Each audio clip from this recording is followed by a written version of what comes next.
one, and you're live, Chair. Very much. Good evening, members and officers.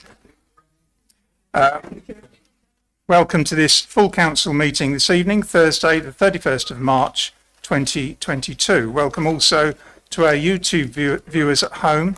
We're streaming this meeting live as well as recording. My name is Councillor Mark Hurd and I'm Chairman of Maldon District Council. Please note that by being present at this meeting, you're giving your consent to being recorded.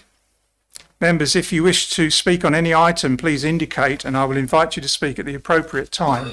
You may remain seated if you wish, but please reference a page or paragraph number when referring to the agenda papers and keep your contributions clear and concise. Please note that the sound recording of this meeting is dependent on the correct use of microphones. Therefore, when invited to speak, turn on your microphone and turn it off when finished.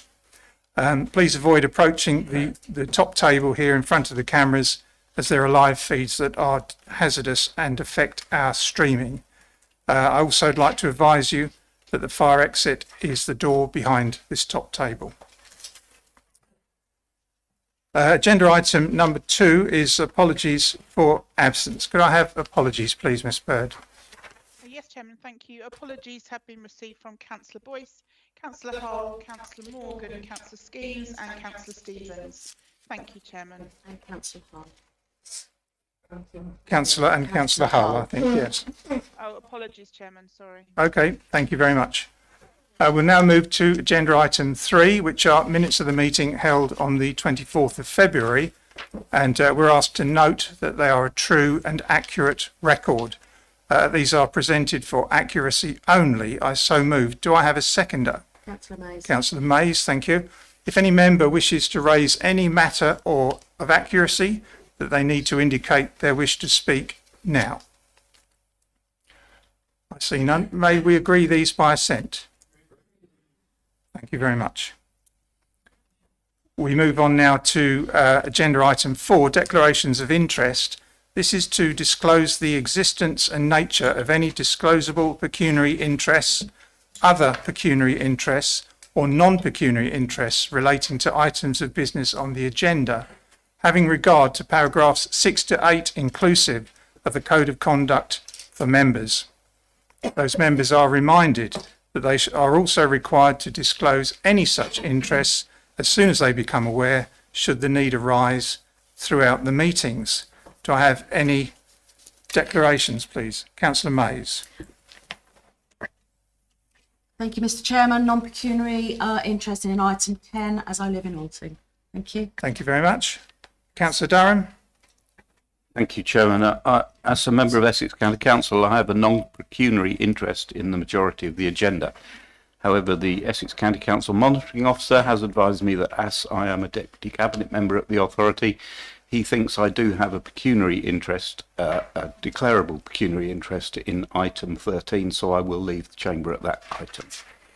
Thank you for that. Councillor Fleming. Thank you, Chairman. A non-pecuniary as a member of Essex County Council. I also want to state that I won't be voting on item 13. Thank you. Thank you very much. Councillor Stamp. Yeah, same for me. I'm an Essex County Councillor. I won't leave the chamber. I've got a non-pecuniary interest on agenda item 13, but I will stay and listen, but I won't be voting, Chairman. Thank you very much. That's noted. And Councillor Edwards. Thank you, Chairman. I'd like to declare non-pecuniary interest item 9. I represent this council at Drapers Farm Sports Club, which is the property of MDC. Thank you. Thank you very much. Any other declarations, members? No. Okay. Thank you very much. We'll now move to item 5. These are questions in accordance with Procedure Rule 6.3, of which notice have been given. There is a question from Mr. Tom Kelly. Mr. Kelly, I see you there. Would you like to come forward and read your question, please? Thank you. Councillor Dunn, could I ask you to put your microphone on? Thank you very much. There you go. I might pollute the atmosphere. You're fine. Go there. Can I just say before I read this, this is prompted by what happened on Limerick Way when there was no electricity in the planning application according to the officers, and therefore pipelines, if you like, had to be drawn all the way from Washington Road, all the way down Cranbridge Road to Linebrook to provide the electricity.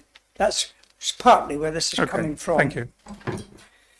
Can legal advice be sought via qualified planners to investigate if necessary community facilities, and I stress necessary, such as health facilities included in the planning application must be prioritised and given the same importance as energy, water, sewage or telephone connections, and legally in place prior to the commencement of house building by developers. I'm pretty sure you know where I'm coming from on that. Okay. That's what the public perception. Okay, thank you very much, Mr. Kelly. Members, a full answer has been supplied to this question and is available in the supplementary pack. Leader, did you wish to respond to this? Well, Chairman, I'm in your hands. I'm happy to read the answer out so members of the public can hear it, if you so desire, Chairman. Members? Yes, okay, yes, please. Thank you, Chairman. It's rather a long answer, but I will hope my voice lasts for this. In response to Mr. Kelly's question, the Council's professionally qualified legal and planning officers have been asked for their advice in relation to Mr. Kelly's question. It is important for everyone to understand that the system that the Council is forced to work with is far from perfect, and it is appreciated that public expectations of what should be charged for or prioritised in terms of the sequencing of a development are not generally the same as what the Council can achieve whilst applying planning law. Planning obligations, as they are legally called, which include developer contributions from things commonly called Section 106, and the abbreviation is S106, agreements, or Section 278 highways agreements, are legal undertakings between the council and or the county council and a developer and or landowner that are entered into to mitigate the impacts a specific development proposal could otherwise have on the local area. They have the effect of making a development that is otherwise unacceptable in planning terms to be acceptable, and therefore enable the granting of planning permission. The Council does not have, however, the legal freedoms to merely charge what it wants to, or even to stipulate prescriptively when such facilities should be put in place. Instead, if the local area is to receive any money from development, the Council must follow strict legal tests set out in the Community Infrastructure Levy Regulations 2010 as amended, and policy tests set out in the National Planning Policy Framework, or NPPF as it's known.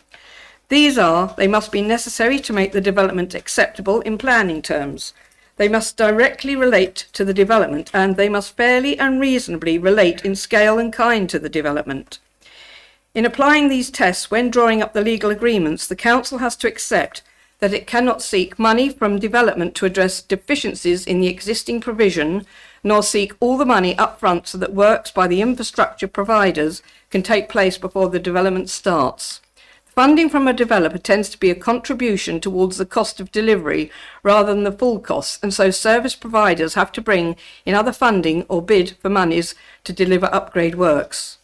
What the Council must do instead, on the recommendation of those asking for funding, is insert trigger clauses into the Section 106 agreements that makes the developer pay once a certain number of homes are occupied.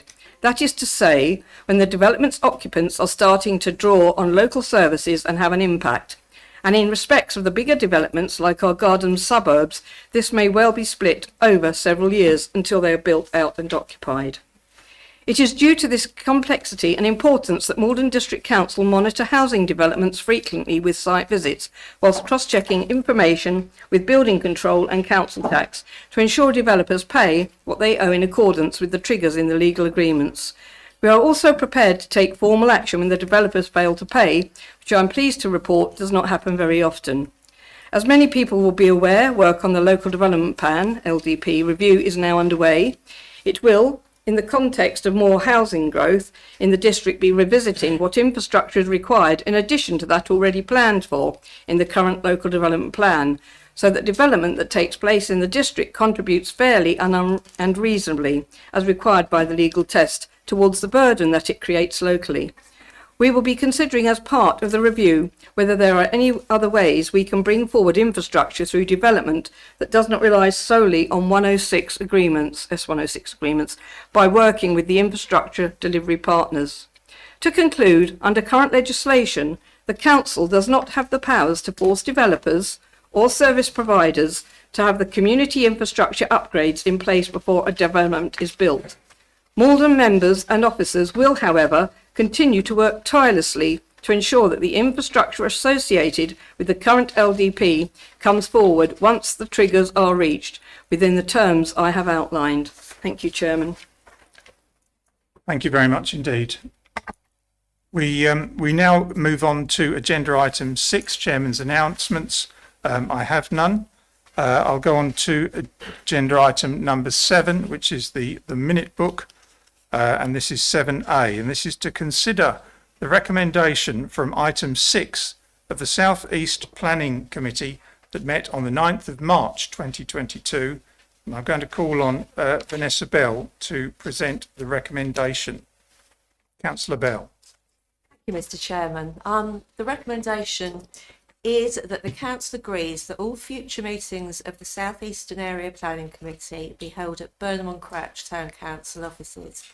Now, Mr. Chairman, I'd like to add an amendment, if I may, just to preempt some of the inevitable questions which will be around financial implication of that. So I would like to amend this to say that we would like the IT department to come to Burnham office at Town Council offices to undertake a scoping exercise and to produce a report containing costings which can be presented at the next council meeting. So that is my motion with the amendment. Thank you. I'll second that. Thank you.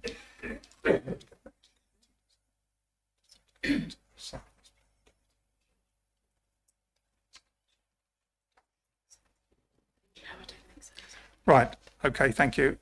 Okay, members. So we have had that motion put forward. It has been seconded by Councillor Mays. Councillor Fluker. Yeah, thank you, Chairman. I'm grateful to the Chairman of the committee for what she's trying to do to move this forward. But at the end of the day, we can, with the greatest respect, you can't amend a recommendation from the committee without the committee agreeing it. But Chairman, you know, this traditionally, and not everybody you may not remember, but traditionally, the South East Area Planning Committee has always met at Burnham, and it's always been a great committee, and we've always prided ourselves, Chairman, that we've always had more people come to those meetings than you ever see at any of the meetings in Maldon, and it's great for the people of Burnham. Now, I understand the cost implications, Chairman, but you know what I would say is that we agree this recommendation.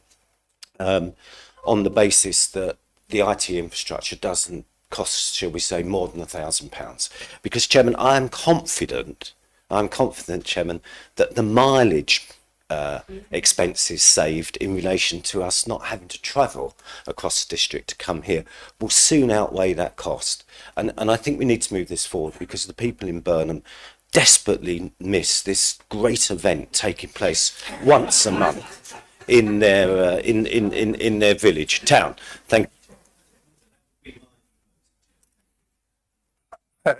Thank you, Councillor Fluker. I'm sure they do miss that.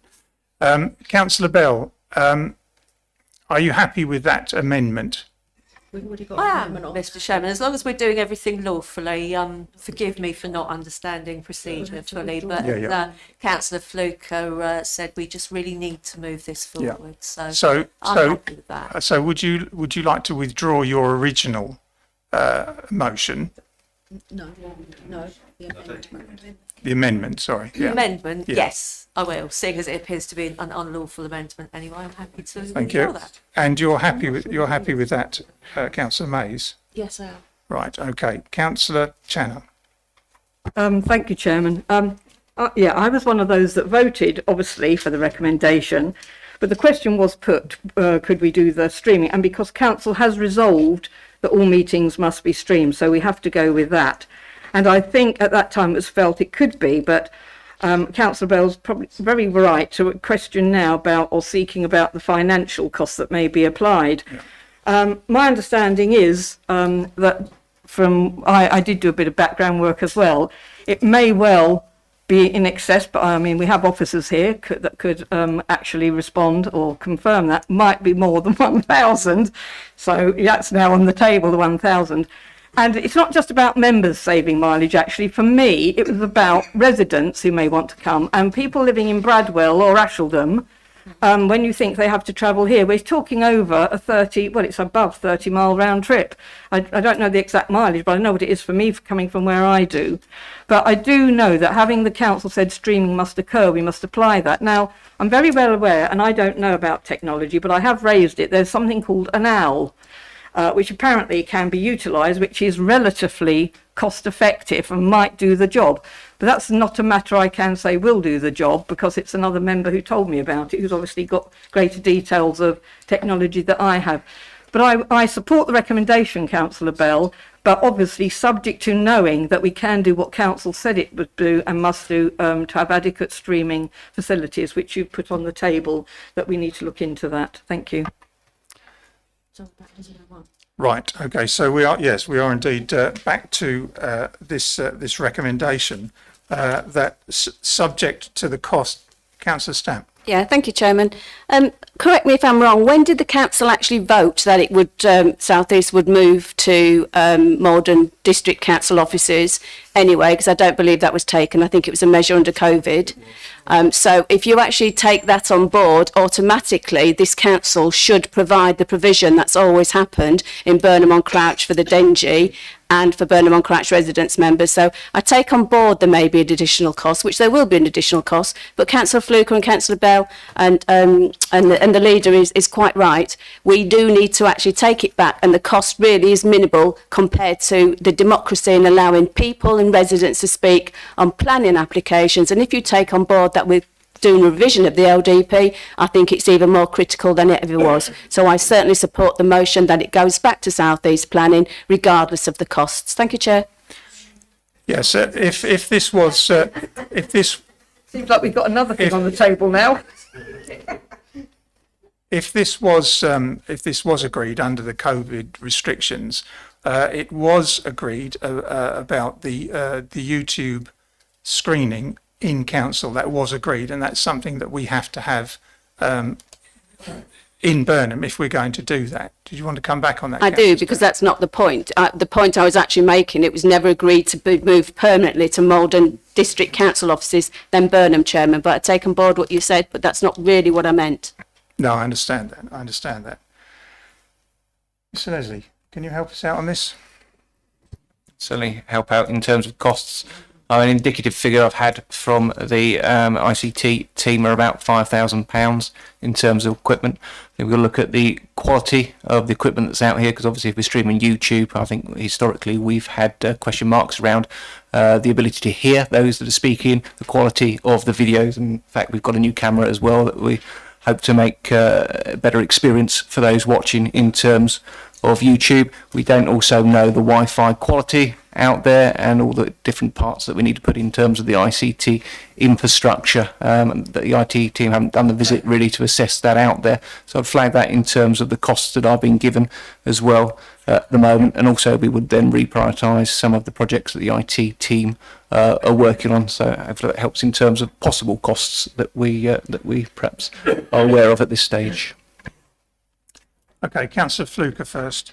Chairman, I mean, it's rather ironic that we've got on the agenda tonight, we've got the commercial strategy, because I would have been heartened to hear the 151 officers say perhaps this cost could be partially met by Burnham Town Council, because I'm sure, Chairman, that they would think it absolutely wonderful that they were the first to stream their council meetings, because they could use this equipment as well. So, you know, I think there's a great opportunity here, not only for us to deliver that service back to the people of the southeastern area, but also support the town council. So I think we should proceed with this. And I think in the great scheme of things, It's a great investment, Chairman.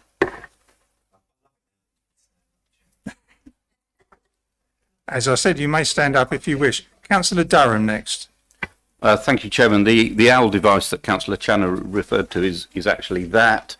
It's used at Essex County Council. It's a mobile device. It looks like a big Alexa, actually, and it's taken from committee room to committee room, plugged into a laptop. It has cameras and it has microphones, and it automatically detects who's speaking and turns the camera to them. So you can see remote meetings, so really you'll pinch yourself. And they are the princely sum of £900 each. Okay, thank you. Councillor Helm.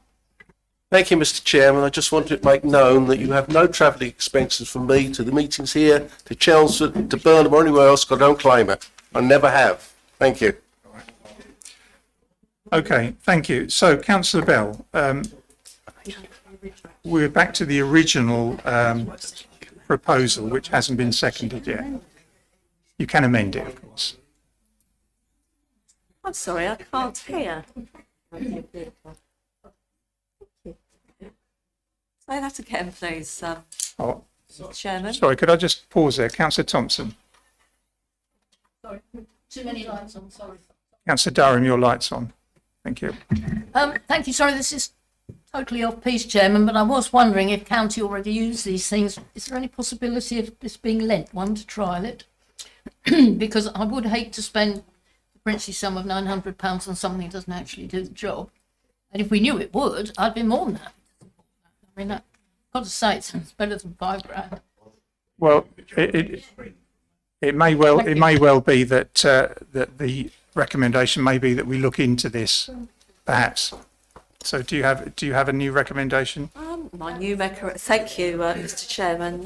My new recommendation is that we look into the potential of the OWL streaming device to support the initial proposal. So that is a proposal. It is seconded by Councillor White. Yes, Mr. Dodson. Thank you, Chairman. I just wanted to say I think the next meeting of South East Planning Committee is Wednesday the 6th of April that it's scheduled for.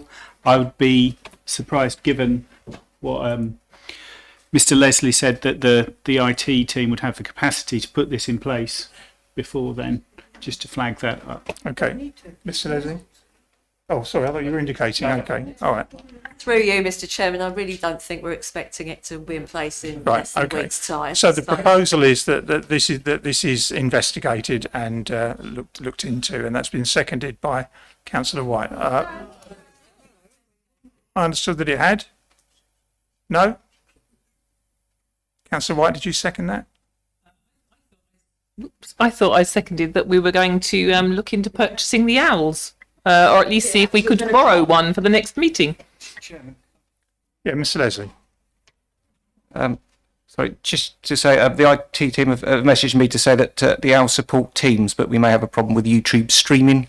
So I think perhaps, as a whole, perhaps the IT team could take away as a bigger picture in regards to all the ICT infrastructure, and perhaps come back with something. I'd like, obviously, perhaps them to have a look with regards to the all capacity around what is achievable and what fits with what systems we have. If they could perhaps do that investigation, that may help us. Councillor White. Thank you, Mr. Chairman. Surely a quick email to Essex County Council would suffice, because if they use them regularly, they'll know exactly how they work and how effective they are. I would imagine you could get this done for a meeting in a week's time. I don't really see a problem. Why not? And the other thing is, I would imagine if they're faulty, you get 28 days to return them if they're not suitable. Right. Well, I think that we are kind of confusing the issue now. We need to decide, members, whether or not we are going to trial this or not. So, Councillor. The proposal is that we look at the potential of using the owl to start, and we Right. Okay. All right. So, members, are you happy that we look at the potential of this device, this owl, and see what we can do with that? Yes. Right. Okay. Can we agree that by assent? Agreed. That is agreed then. Thank you.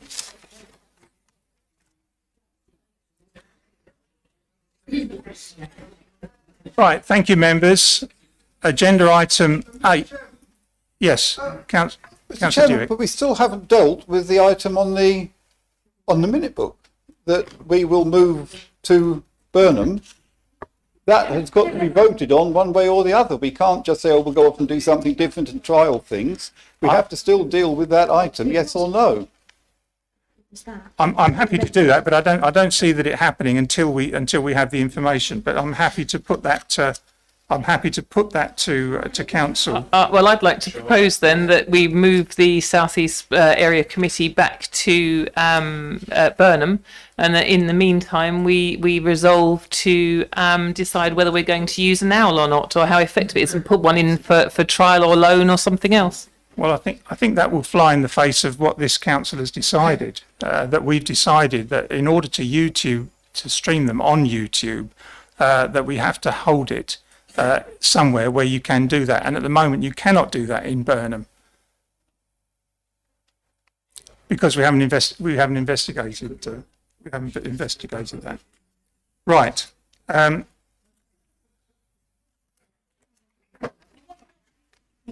So I'm not confused.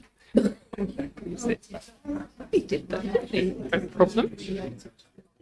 They just don't want to do it. right, okay, members. I think what is happening is that I think there's too many questions to be asked at this stage. The actual recommendation is that South East Area Planning Committee recommends that the council agrees that going forwards, the South Eastern Area Planning Committee shall be held at Burnham on Crouch Town offices. That was seconded. So we're happy to agree that without this extra information.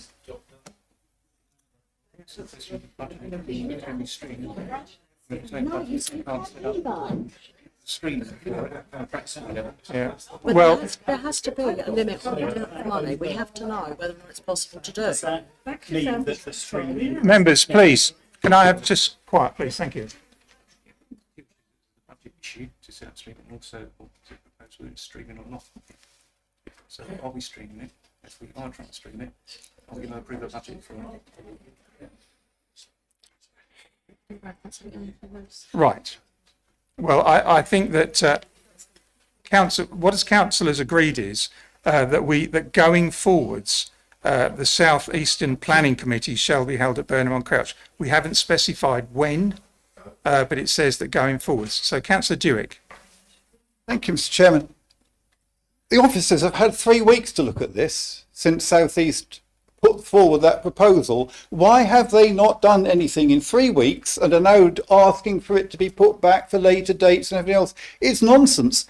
If a proposal comes forward from a committee or the council or any other part of this council by members, that should have been worked on. And I fail to understand the excuses now, well, we don't know anything about it. They've had tons of time to find out. Why has it not been done? Thank you, Chairman.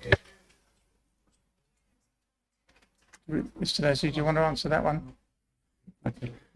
So in terms of the indicative costs, the IT team have put that at about £5,000, what needs to be done.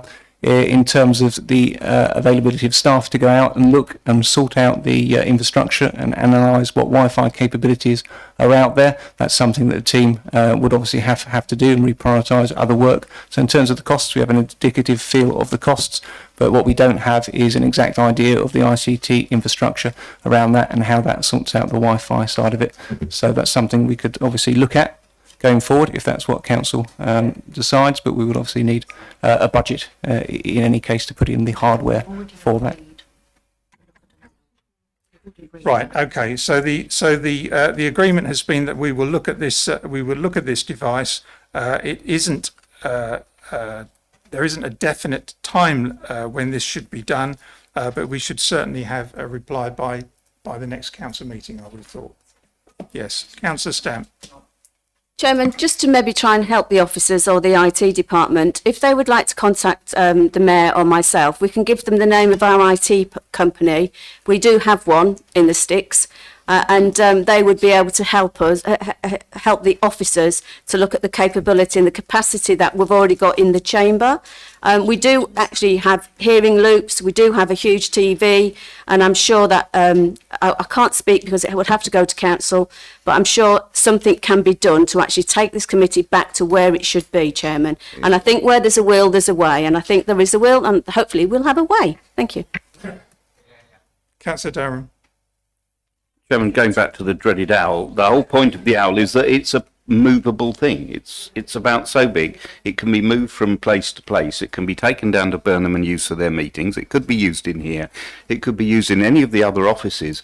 If the directors wanted to hold a hybrid meeting, it can be used for that. I mean, moving forwards, because we know we're going to have more hybrid working, something like that can be moved to exactly where we want it, I would have thought would be invaluable. Well, I think that's we've agreed to move forwards. Councillor White. Thank you, Mr. Chairman. Yeah, and with the IT, I've been working remotely from home, and all I have is a EE mini hub, which costs however much a month, and that provides Wi-Fi to up to 7 devices. So I'm sure that would stream YouTube. I know it streams work meetings on Teams really well. So okay. Well, we have. I'm streaming the owl. Sorry. Okay. Right. Okay. Well, Chairman, I've just Googled owl and YouTube streaming, and from what I can see, they seem to be doing a demo on YouTube about the owl. But that's suddenly kicked in, so apologies for that, Right. Chairman. But perhaps we could just look into that. Yeah, I think we've agreed to scope that, and I'd like to move on now. Right. Agenda item 8: minutes of meetings of the council. What's YouTube? The owl. We move to agenda item 8, minutes of the meeting of the council, and I propose that we note these. These are District Planning Committee on the 3rd of March, South Eastern Planning Committee on the 9th of March, Overview and Scrutiny Acting as the Crime and Disorder on the 10th of March, and the Central Area Planning Committee on the 16th of March. Can these be noted by assent? Thank you very much. Agenda item 9 is a notice of motion, and in accordance with notice duly given under Procedure Rule 4, Councillor Lagan is to move a motion duly seconded by Councillor Nunn. Councillor Lagan, please put your motion to council. Thank you, Chair. Do you want me to read the motion in its entirety? Yeah. Okay. Yes, the motion is to ensure best value and scrutiny is undertaken as part of the council's park and waterfront asset management and associated operational processes, that the scheme of delegation to the Director of Service Delivery (open brackets DOSD close brackets) be amended as follows. 17 Asset Management D. To negotiate the terms of new leases, including interim and initial rent, both at market rent and in those cases where existing tenants have a statutory duty right to call for a new lease on expiry of the current term. The Director of Service Delivery to provide options to the Town Ward members, who will review and determine the review of the existing issuance of new leases up to an annual value of £15,000 and a duration not exceeding 7 years. Small e. Provide detailed report option for determination by the Town's Ward members, as D above, in relation to leases with an annual value in excess of £15,000 but not exceeding £25,000, or tenure in excess of 7 years but not exceeding 14 years. Sections D and E. The results of the recommendation by members to be ratified by Strategy and Resources Committee. 44. Operational issues relating to A. Parks and public open spaces, including waterfront and quays. To develop proposals and options for letting and leasings on buildings which must be referred to the local ward member review group for determination. B. Formal recreation areas.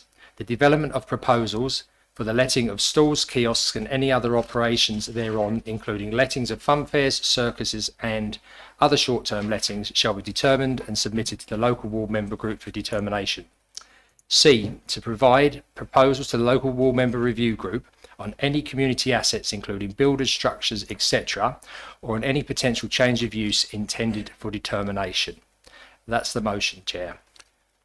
Thank you, Councillor Lagan. This motion has been proposed by yourself and has been seconded by Councillor Nunn.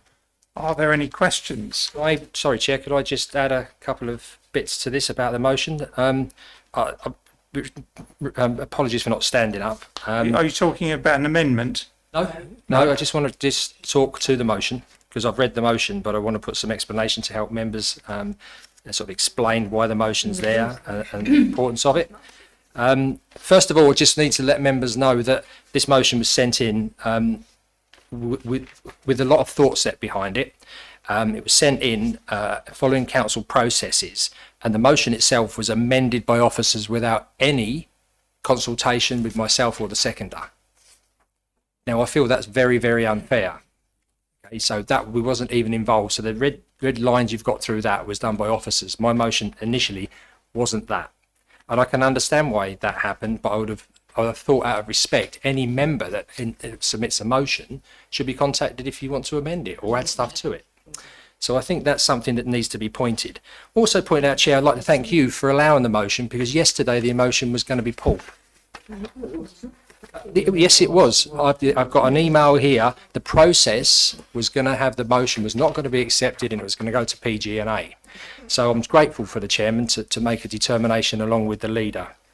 Now, when you look at this motion, you might think, Christ, we want to take over the running of the council. That is absolutely not the case. Okay, I want to be absolutely clear. This is not members trying to take over officers' work. This is members working into collaboration with officers. So if you sit there in your seats and think about who put you in that seat, who voted for you, and the reasons why you're sitting there, is the members of the public who entrusted you to manage the assets, to work with the town, to develop, take on different aspects, but to protect the things that we've got, but also look at innovative ways of working and protecting the district. So why I say ward members and town members, if there's an issue about Maldon, Maldon members need to be involved. If there's an issue about Southminster, Southminster members need to be involved. If there's an issue about Heybridge members need to be involved to do with what the motion's about. This is just simply collaborative working to give members input and determination in the decision-making process.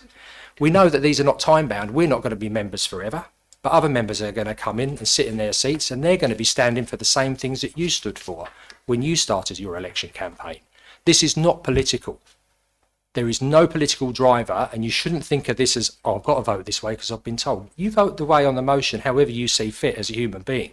But think about what you're actually doing. You're having the opportunity to help change and shape the future of things in your district, in your area.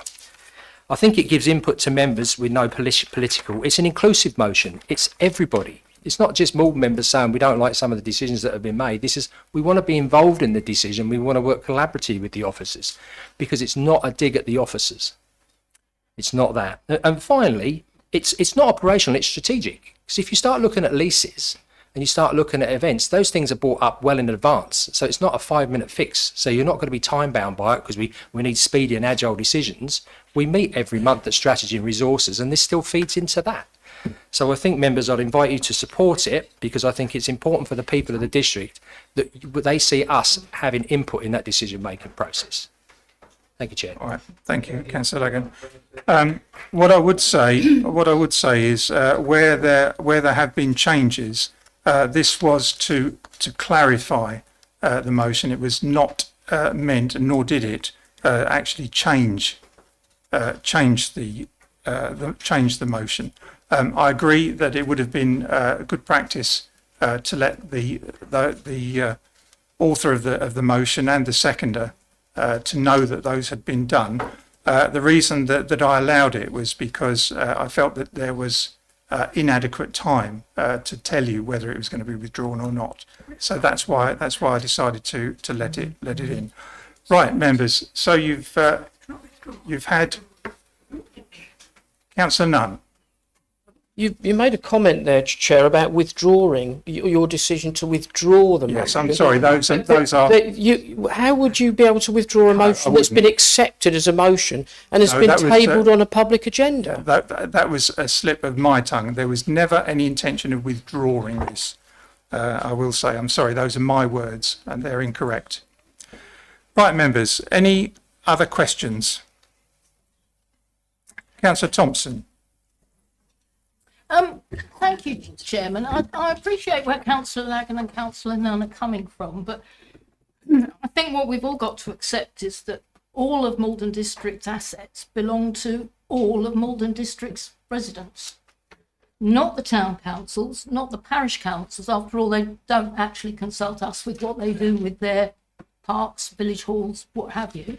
They're their assets belonging to their community, and that's how they deal with them. And I think we can't look quite so narrowly as, say the Prom Park or say Riverside Park. It belongs to all the residents, not just the people who live nearest to it. And those, whether we do or don't want to let a kiosk and what it's for, that affects the whole district, not least as to whether we can afford to keep these parks and what have you running. I'm also concerned that, what about other areas? What about, the Tollsbury Loos? That's, I said earlier, didn't I, Chairman? That, that's a fun thing that comes up now and then. Why should one ward member have, actually it's quite a lot of power, and I think it is very close to executive powers. If the parish council wants one thing and the ward member wants another thing, and then the district council can't afford whatever it is anyway, I think we're going to be forever tweaking this if we start it now, and I actually genuinely think it should be referred to PG&A if it goes anywhere at all. So thank you. Councillor Fleming. Thank you, Chairman. Through you, I just wanted to find out from Councillor Lagan where is the sort of driver for his concern, whether it lies with the corporate projects working group. I'm just interested to learn, is he concerned about the governance of that work? Thank you. Councillor Lagan. Thank you, Chair. Through you, no, I'm not concerned about the governance of that. My driver for this is to have more inclusive decision making and input at member level. It's not any other reason for that. And I think that this is a motion that stands alone. There's nothing to stop other members bringing motions forward if they wish on different aspects, because we're all entitled to that. But it's purely about having, and I hear what Councillor Thompson says, but when you're looking, who knows the areas that they stand in the best? Who knows that? The members that have been elected to serve that. So with that knowledge and that experience, you can bring in, because it's a collaborative process with officers, with other ward members. And my initial thoughts was bring in a couple of others, but then it gets bigger than Ben-Hur. So, I didn't really want to do that. Did you want to come back on that, Councillor Fleming? Yes, thank you, Chair. Does this not sort of take up the work of the asset management working group that unfortunately hasn't met for some time, but I'm assured that it will be restarting soon? And I think actually that's where the problem lies, is that that was kicked into the long grass, and had that been meeting regularly and reporting back regularly, I feel that we perhaps would not be in this situation. Thank you. Okay, Councillor Siddle next. Thank you, Chairman. As Councillor Lagan explained in his background to this motion, all these things go through strategy and resources anyway. And when it comes to the decisions that are made, they are always made in consultation with the leader and the chairman of strategy and resources. So therefore, if we were to see something that we didn't necessarily agree with, I'm sure officers would listen to what we'd got to say.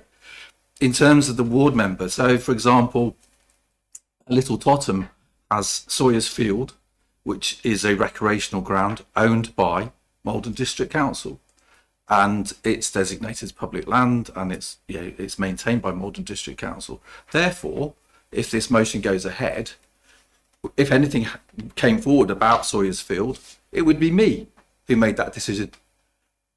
That then is questionable, because surely I live in Little Totham. I'm going to make it immediately. I've got an interest, and that interest should really preclude me from making a decision on Little Totham. So therefore, it's better if it's wider. And at the moment, I see things working, and they work well in terms of the delegated decision, and they work well in terms of the working group. So I don't really see the need for a change. Okay, Councillor Fluker next. Thank you, Chairman. I think the overarching thing here is the scheme of delegation, because if you change it for these specific areas, then you might as well change the whole scheme of delegation. And I think Councillor is absolutely right. Delegation is there for a purpose, and if members aren't if something comes to a committee and the ward member isn't on that committee, then they can attend, and I'm sure under most normal circumstances the chairman will allow them to speak and put forward. But of course this is all to do with the scheme of delegation. Personally, I don't think the scheme of delegation should be visited. I think it's right and proper and it's fit for purpose. Otherwise, we would be continuously bogged down in everything, the members' involvement in everything. And we can't have a small cohort of, I'm sorry, but we can't have a small cohort of members dealing with certain things, because Councillor Thompson's absolutely right. You are on this council to represent all of the residents, and particularly in relation to all of the assets that are owned collectively by the residents. So I think that's one thing. So, Chairman, I think as this motion stands, I don't think I can support it. I think maybe it might need to go back to Corporate Governance Working Group. It might need to go back to PGA. But, Chairman, I just wanted to ask a question through you in relation to 44A, and in particular the last word. It seems to me, Chairman, that if this group was to be formed, the local ward members review group, it appears from 44A that they will actually be determining things. Now, I'm sorry, that's taking away the scheme of delegation, taking away the input from other members, and taking away the input from committee and council. And for that reason, Chairman, I cannot support this, and I hope other members don't. Thank you. Okay, thank you. I will come back to you, Councillor Lagan. Councillor Channer next. Thank you, Chairman. May I remain seated because I've got backache? Thank you. Councillor Thompson actually has touched on it, and I will be frank, when I did read this, I did think, was this introducing perhaps some form of executive powers in terms of, and it was what Councillor Fluke touched on, because there is the word determination used. And once you hear that, that seems to be giving a rather executive function to the local ward member review group for determination. Regarding D&E, and I hear what Councillor Lagan says, and actually I do have sympathies where Councillor Lagan may be coming from, and I know it's all wards, but actually it's so specific. It does say in D&E we're referring to town ward members, and I see that actually referring to Maldon members, town, or Burnham on Crouch. I don't see it necessarily pertaining to my ward of Mayland. So I recognise that in the A and B of 44, it mentions ward members only. The concern I have about this, Chairman, and Councillor Fluke has touched on it, and delegation, actually Councillor Siddle has, I know that throughout the Constitution, there's probably other areas that this might impinge on. And I will give examples such as emergency powers that have to come into play at times, in which that will be with the leader and the chairman of the council or the leader of a committee. Now, that would mean we'd probably have to revisit that as well, because I could see there'd be, in fact, a bit of conflict with that issue and in terms of what's here. So I'm not trying to be negative, but I do think if this was to be looked at, it's not just in isolation, this matter. I think it does go beyond just the delegation, and that would have to be wholly revisited. We'd have to have terms of reference for a local ward member review group, because when you're saying for determination, to me that's executive powers. And actually, Chairman, through you, I would be grateful if perhaps the legal officer could give a view in terms of, does she consider perhaps there's any executive powers indicative in this or not? I think that would be helpful to members, bearing in mind Councillor Fluke's comments, Councillor Mrs Thompson's, and perhaps thoughts that might be going with other members. Yeah. Okay, yeah, Mrs Holmes. Thank you, Chair.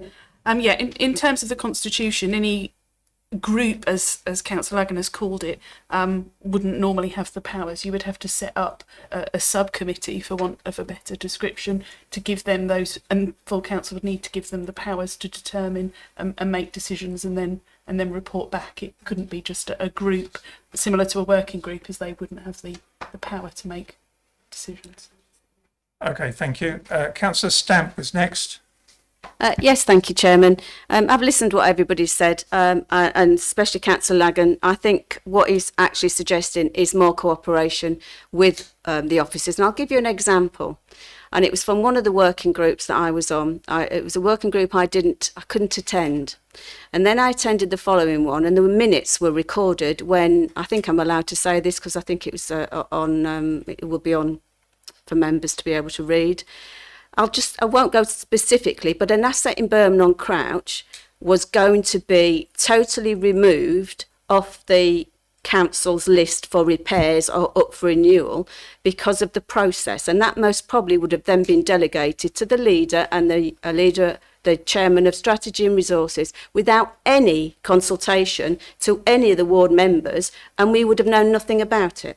So I totally understand where Councillor Lagan's saying, I totally understand what the other councillors are saying, but I think it would only be common decency to include in some shape or form the ward member, whether it be in this format, and I won't jump on Councillor Lagan's, but what was put in red was not Councillor Lagan's words. He didn't say local ward member review group. That was written in by somebody else. So I think we really need to be careful about this motion rather than vote against it. It could either be deferred or it could go to PG&A. But I think the idea is that members are consulted, ward members are consulted. Thank you. And I actually do support the reasons behind this motion, because it actually then gives us not the power, but the skill to negotiate and talk for their own assets within those communities. If you don't want that relevant member to sit on another community, sit on another area or whatever, because I can understand about an interest or pecuniary interest or whatever, but we do know our areas, Chairman. We do know them. And I hope we do, otherwise we shouldn't be standing and sitting in these seats. Okay, thank you, Councillor Stamp. Councillor Durham next. Yeah, thank you very much, Chairman. I totally understand where Councillor Lagan is coming from, and I applaud his effort to ensure that the local members have an input into things happening within their particular ward, and that is absolutely the right thing. And everything should be possibly done to ensure that that is the case, but it should be through collaboration. We have to remember that in this council, our constitution, council is sovereign. No decisions can be made unless it comes through council. Unless we're going to change that, we cannot really be having other groups, smaller groups of members, given effectively executive power to make decisions on behalf of full council. So what I'm saying is that absolutely there should be collaboration. But we have a committee system. That is how we decide to operate this council, and we have full council where decisions of the committees are ratified, and that is, Chairman, how it should stay. But I totally understand Councillor Lagan and Councillor Nunn's views and would support those, falling short of the measures that they propose. Okay, I will come back to you, Councillor Lagan. Councillor Swain. Yes, thank you, Chairman. I'm a bit nervous about trying to change constitutional arrangements because they're always very complex and have all sorts of ramifications. The main thrust mention has been made of the Strategy and Resources Committee and the corporate projects or the asset management working groups. I think we're talking about something further back when ideas, proposals are at the earliest stage. And not necessarily major things, but quite small ones, which at the moment just are automatically dealt with under delegated powers. And the important thing is that relevant members are informed, consulted about what is being proposed. So there is some possibility then for them to take action through some committee or working group or whatever. But the problem, I think, tends to be that this consultation is rather sporadic, and in a lot of the smaller issues, such as leases and so on, it's done completely under delegated powers without any cognizance by members.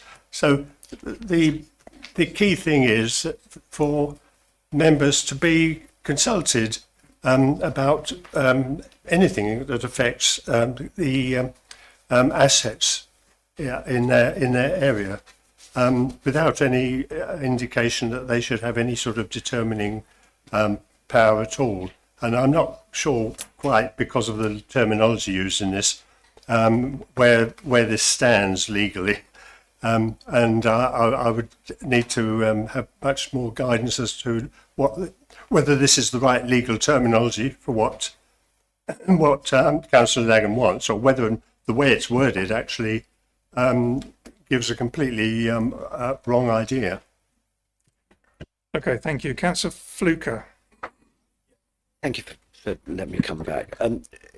Chairman, the more I listen to this, the more sort of slightly confused I am. I mean, I picked up on the word determination and local ward member review group, and I understand that these might not be the words of the proposer of this motion. So, I mean, sorry, Chairman, are you with me? No, I'm listening. Yeah. So, I mean, that concerns me enormously, really, about whose motion. Well, we know whose motion it is, but we're not quite sure whose words they are. So, Chairman, nobody likes to have a cop out, but I think on this one, Chairman, we've got to try and look at what's the best way to go with this. It's always very, very difficult when something like this is put on the table as a motion, because we don't really get the full intent and understanding of the officers imparted to council. So my view is, and I'm sure the proposer of the motion probably won't like this, but if Chairman, this could be referred back to P&P, is it not strategy and resources? No, right, so PG&A. So if it's referred back to PG&A and a report goes to PG&A, but that report, Chairman, is a joint report between Councillor Lagan and Councillor Nunn and the officers, so they can decide exactly what they want to put in front of the committee. And then Miss Holmes can then look at the Constitution to see how it dovetails into that. And then we can have an informed report, Chairman, going through that committee, and then it can come back here. And I think with all of that information, Chairman, I think that Councillor Lagan will get an answer. It might not be the one he wants, but he'll get an answer, Chairman. And that's a great long proposal. Don't ask me to say it again. But I think basically back to PG&A. But I want these guys involved with the officers bringing forward the report. Thank you. Right. Sorry, Councillor. I'd like to go back to Councillor Lagan. Thank you, Chair. I will stand on this one because, strange enough, I'm going to agree. Yeah, hang on. Yeah. Agree with my friend Councillor Nunn. This is the danger when motions get amended without consultation. So the wording, okay, so the wording is key. I'm not scared to put motions in. I'm not scared to say we want to change the scheme of delegation. I'm not scared to go and say we want to change the constitution. We carry on doing what we do. We get what we always got. And I think I was talking to an officer today who was inspirational in giving me their time and views. And there was another council, I think it was Finland, that actually basically rewrote their constitution and their standing orders, and they made it very clean. They made it less legalistic. They made it easy for people to actually understand. Because some of this stuff, you look at it and you think, oh, it's like a bowl of spaghetti. How do I untangle that? You know, you've got to have the specific skill sets to be able to do that. So I had no problems at all with what Councillor Fluker has proposed about putting that back. I still feel the scheme of delegation should be challenged. I think it should be changed because this makes it more collaborative. And how we get the wording, I think what Councillor Fluker actually said is right. But I think we need to do something.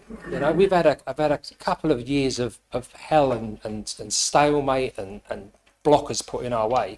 So start to make things happen for the people. Get the people who put us in the seats to have the faith in us to make the decisions that we can with officers who are professional people. And I speak as an ex-officer as well, Chair. So, yeah, if my seconder, Councillor Nunn, is agreeable with that, I think what Councillor Fluker said on this very, very, very rare and monumental occasion, I will agree with him. You know? Right. So would that you're seconding his proposal, Councillor? Right. Are you withdrawing? Okay. And would you like to withdraw the first motion? With support of my seconder, I will, yes. Yes, I'm happy to withdraw the proposal as it's tabled because it bears no resemblance to the one that I seconded anyway. Okay. I will say again that the body of the motion hasn't changed the spirit of it. But Mr. Dodson. Thank you, Chairman. It's more than the spirit wasn't changed. There was no wording changed to the motion. For example, the words local ward member group for determination were included in the original motion. The only change was that it was highlighted in red in the Constitution to show what was withdrawn, where the changes were, which was a line shown through it, and the new wording shown in red. There was no change other than that.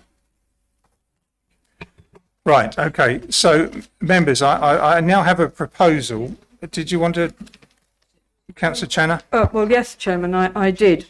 And I just wanted to highlight that actually Councillor Mrs Thompson did mention about perhaps going back to PGA in her opening speech. Yeah. And what I would say is, just to be clear, I think it's been good to have the debate here tonight, but that was the original intention, because the Constitution, when you do have perhaps something that falls under the remit of a committee, such as this did, regarding the issues that are here in terms of the Constitution, because it will affect the Constitution, it wasn't ever to withdraw, it was to say to refer to PGA in the first place. Now, it's good we've had this debate tonight, but actually the committee could be the very good place for it to go back to, because then it can be looked in its entirety and get a proper consideration through that committee coming back to council.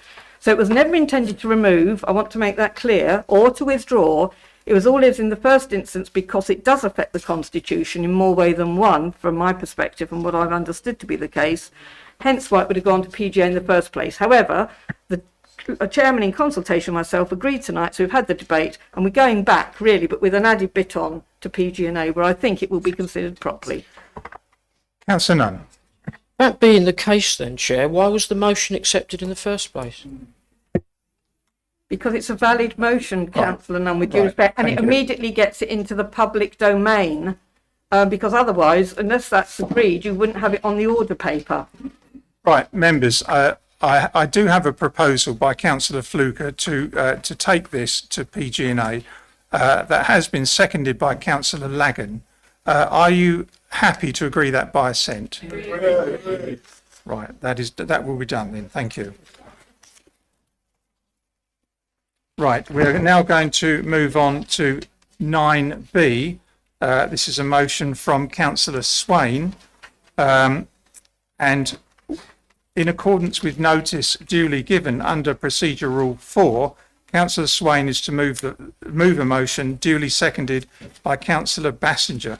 Councillor Swain, can you put your motion to council, please? Yes, thank you, Chairman. I don't think I need to read out the motion because the details of it are really quite straightforward. But it is an important matter, and I regret having to load you with a second motion on this agenda. Concerning the whole process, the LDP, and what the fallout is from it.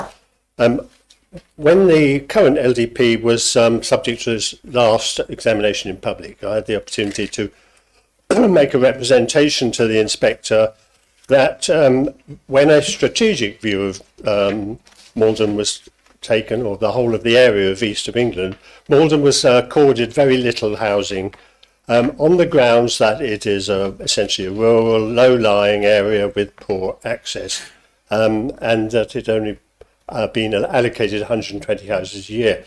The inspector asked, well, what would I suggest? And I said a number nearer to 120. So we ended up with 300. Now we've got the same situation coming around, this time being asked to cater for at least 300 a year for maybe up to 20 years. What's changed? Well, what's changed is we have built a lot of housing on the low-lying areas, and that's generated a lot of traffic, which makes the area less accessible because you've got more traffic trying to get through Danbury. And Highways England are removing the junctions at Hatfield Peveril in favour of a new one up near Witham. So things are worse. So how does this come about? It's because of the mindless churning out of projections by the Office of National Statistics based on recent and current trends. There is no planning in it, no thought. It's just allowing developers, estate agents, so in the area to carry on doing what they've been doing for the past. Now, added to these, we have an added burden because of affordability. Affordability is calculated by looking at the average house price in relation to the average earnings in the area. And it's for Maldon, this is quite relatively large. And whether you take earnings of people who live in the area or earnings of people who work in the area, it still comes out with quite a relatively large difference. And what does these intelligent brains in the department come up with? They say, we'll build more houses, as if that's going to actually make housing more affordable. It'll have no impact. I mean, it's economic nonsense, and it shows a complete misunderstanding of how the housing and development market works. So how do we then find the areas to develop all this housing?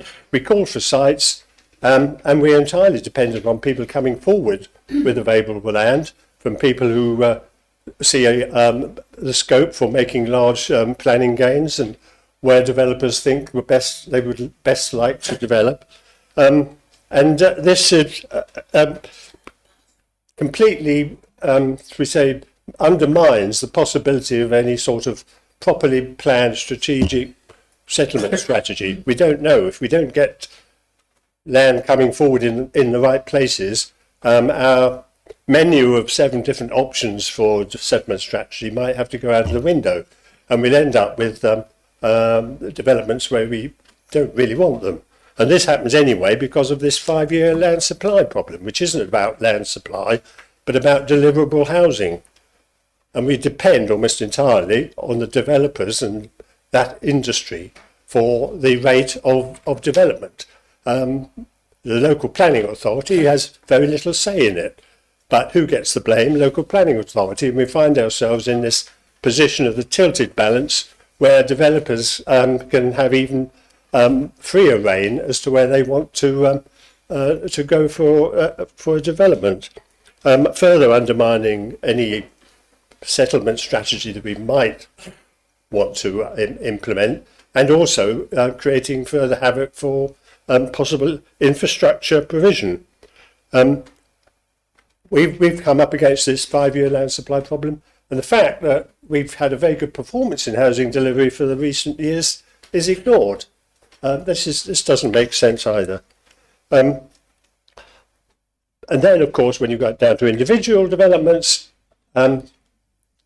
developers will try to maximise their returns, and they're assured of a fairly good return.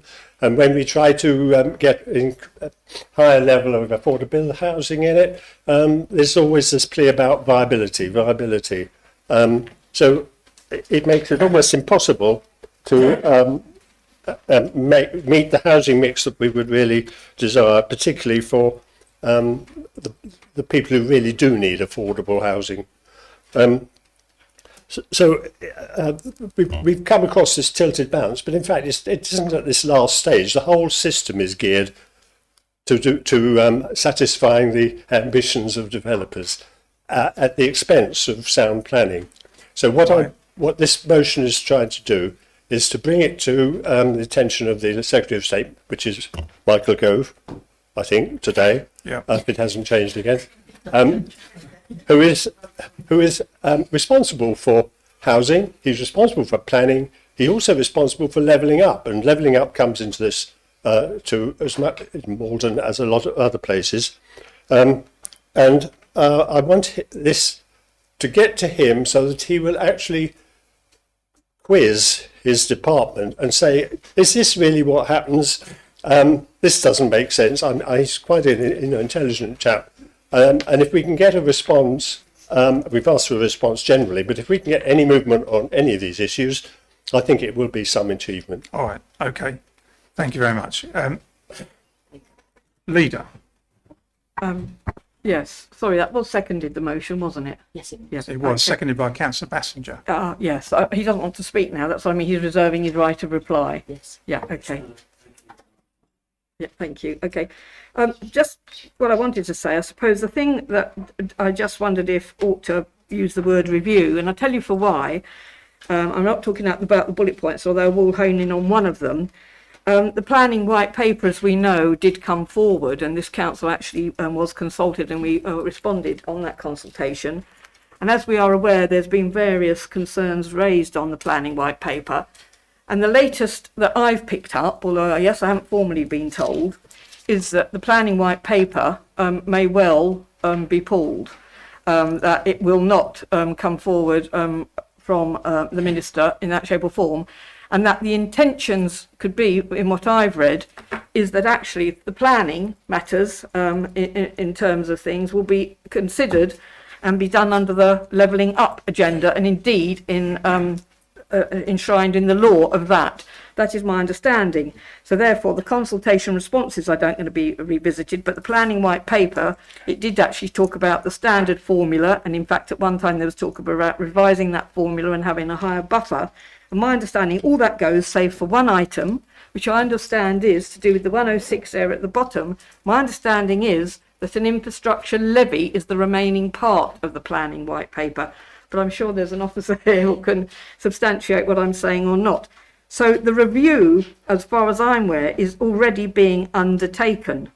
And therefore, I think we need to have clarity surrounding the fact about the planning white paper going and the levelling up agenda and being enshrined in law, the legal aspects of that, and seeking then a reply to the council accordingly on the justification and all those measures.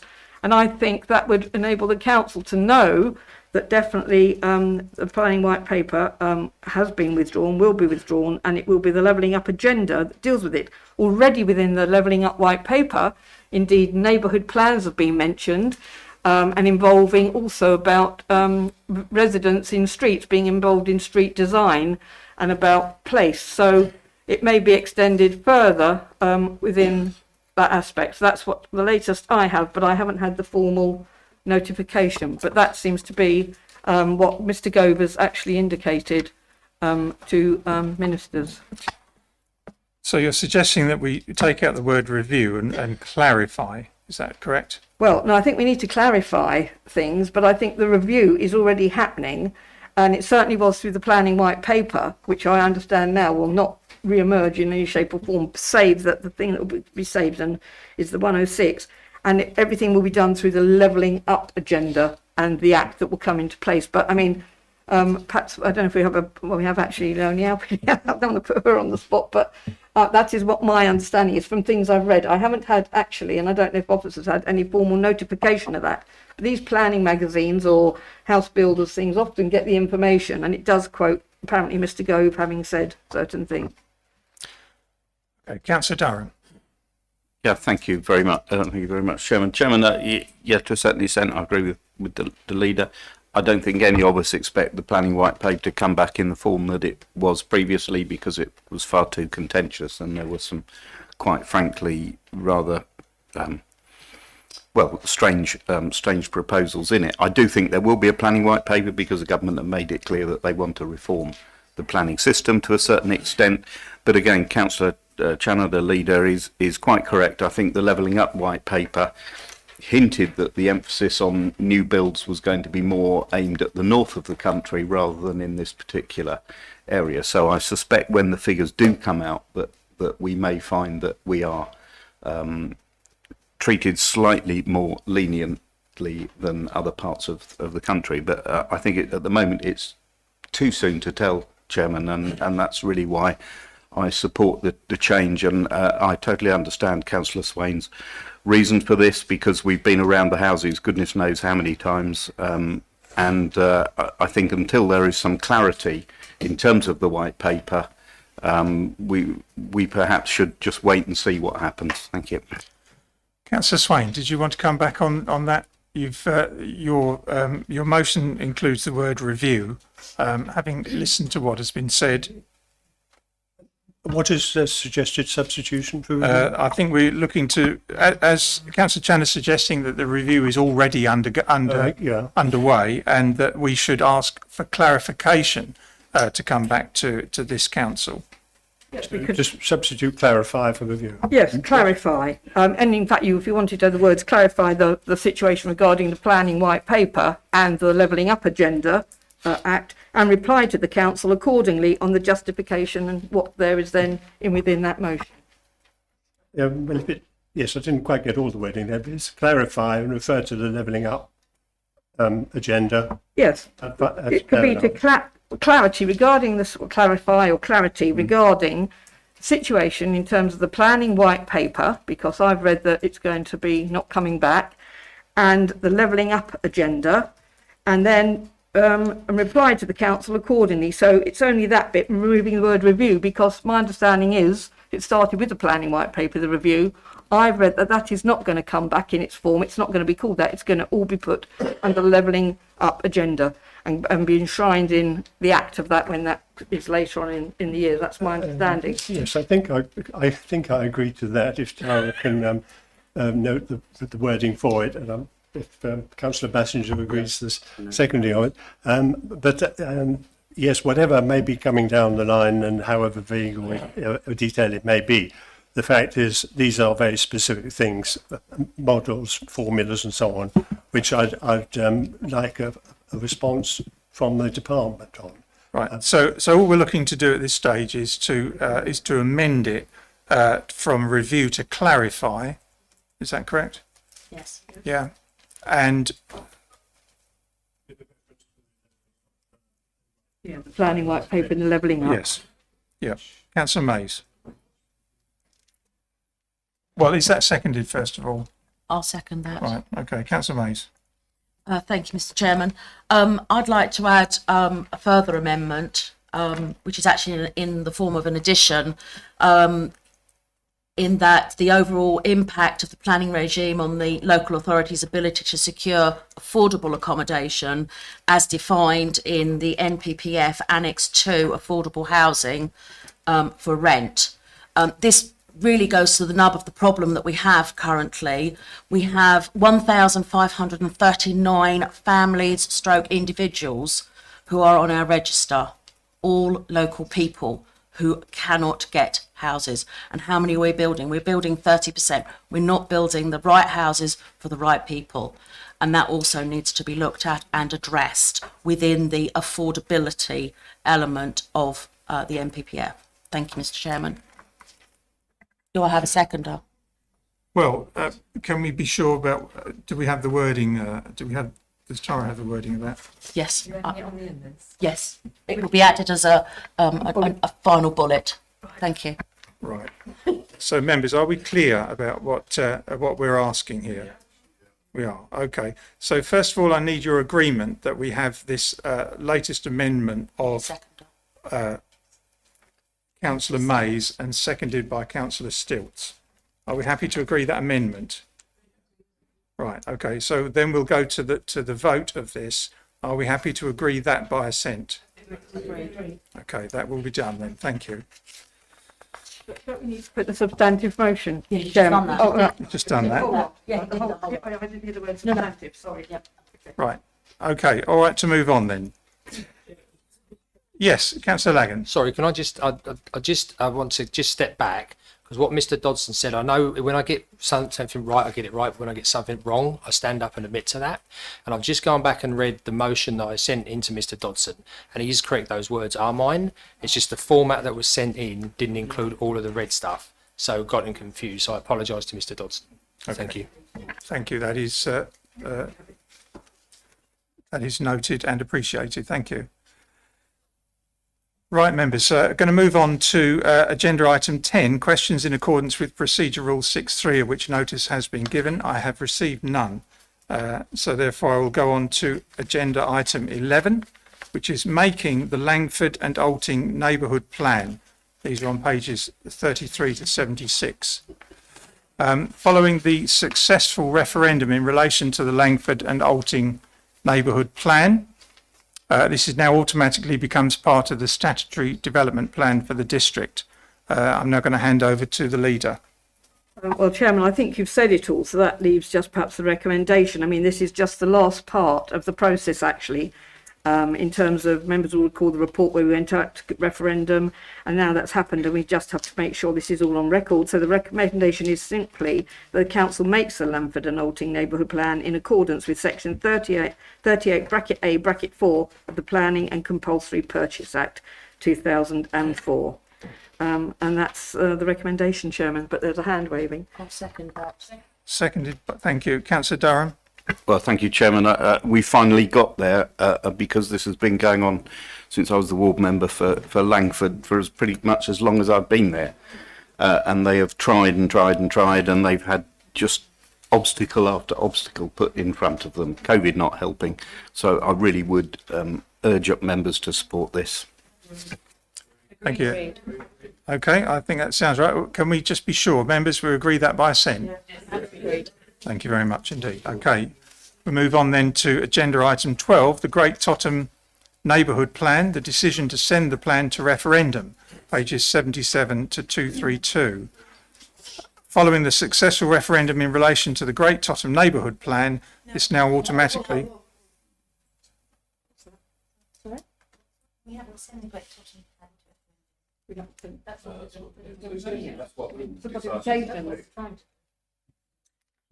All right, well, I'll hand over to the leader for this. Okay, thank you, Chairman.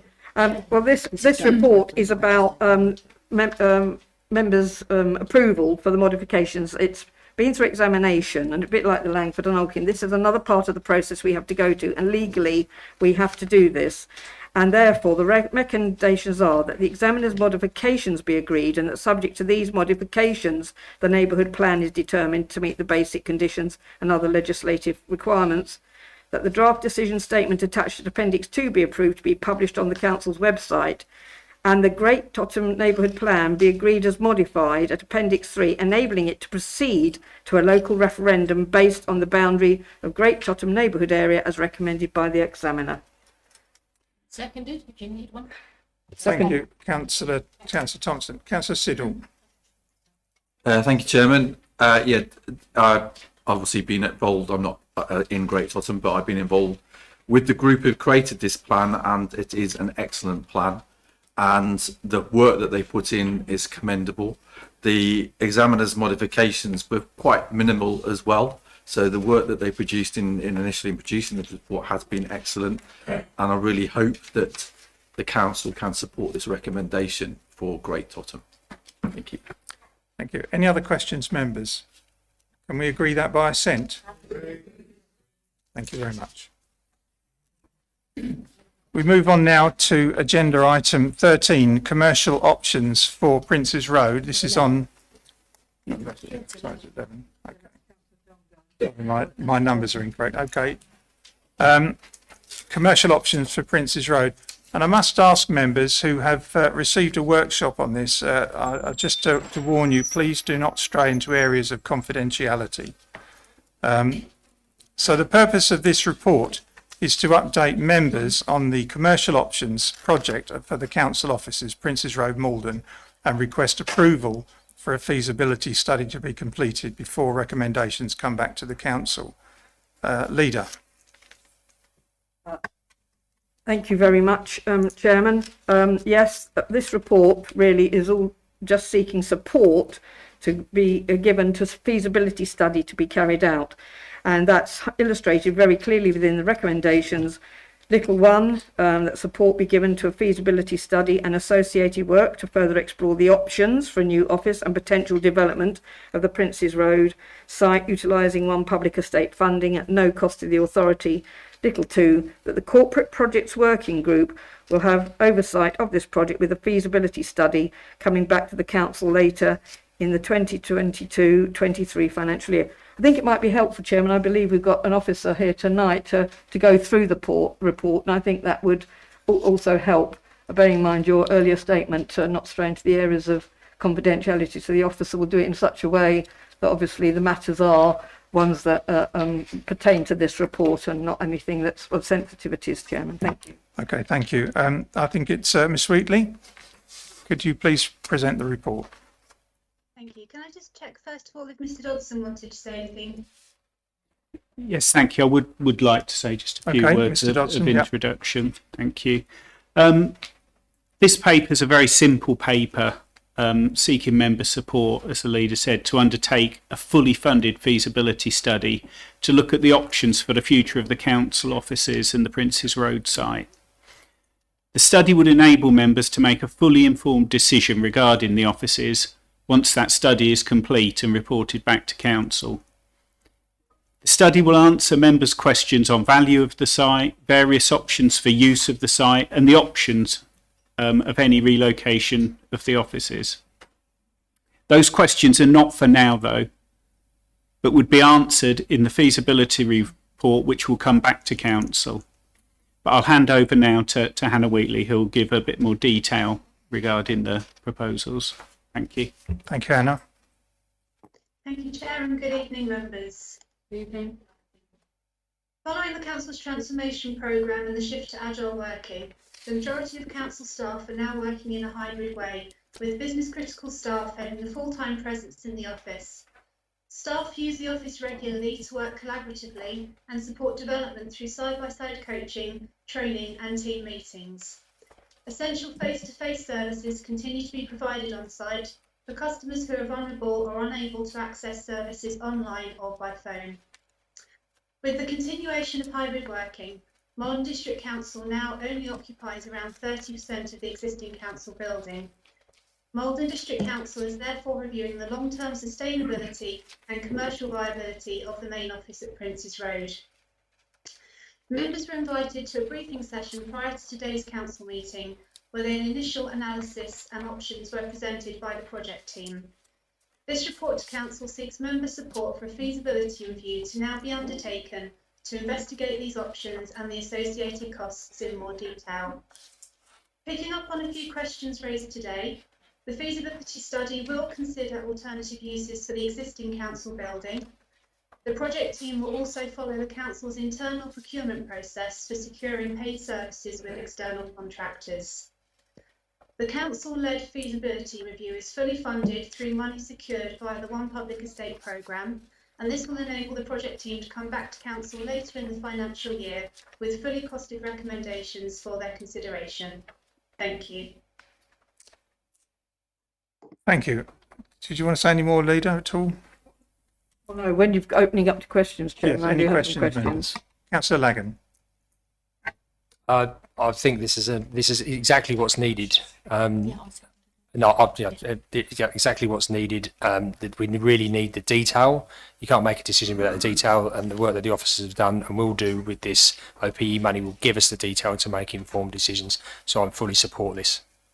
Excellent. Okay, thank you. Councillor Channer. Thank you. Thank you very much, Chairman. It is a question, and I don't think officers will be surprised to hear this from me, because I do actually bang on about this. It's just little too that the Corporate Projects Working Group will have oversight of this project, with a feasibility study coming back to the council later. What I would like to know is the Corporate Projects Working Group actually, in my view, should perhaps report sort of regularly back to this council about not just this project, perhaps other matters. And would that be the only body that would perhaps have involvement in any matters that might arise through this process? So I do think it's important, rather than waiting till the end of what should this be agreed tonight, and then till the report's drawn up and comes back to council, we should have some feedback from that working group to this authority while this process is engaged, should everything be approved tonight. Thank you. Mr. Dodson. I'm not sure if it's a question or a statement, but in either case, that's absolutely. Question, I'm banging up. I think the question was, the corporate project, is that the only group that's going to? It's the group that it would go to, but that can report back to council and provide the information of an interim report, for example. And more regularly, I mean, not just at the end of the process. I think that's what I was getting at. And okay, that was my question, really. I was making the points, as you know, I make, and that's what I want to know. And is there other involvement? It would be through the Corporate Projects Working Group, that would be the reference group for the piece of work.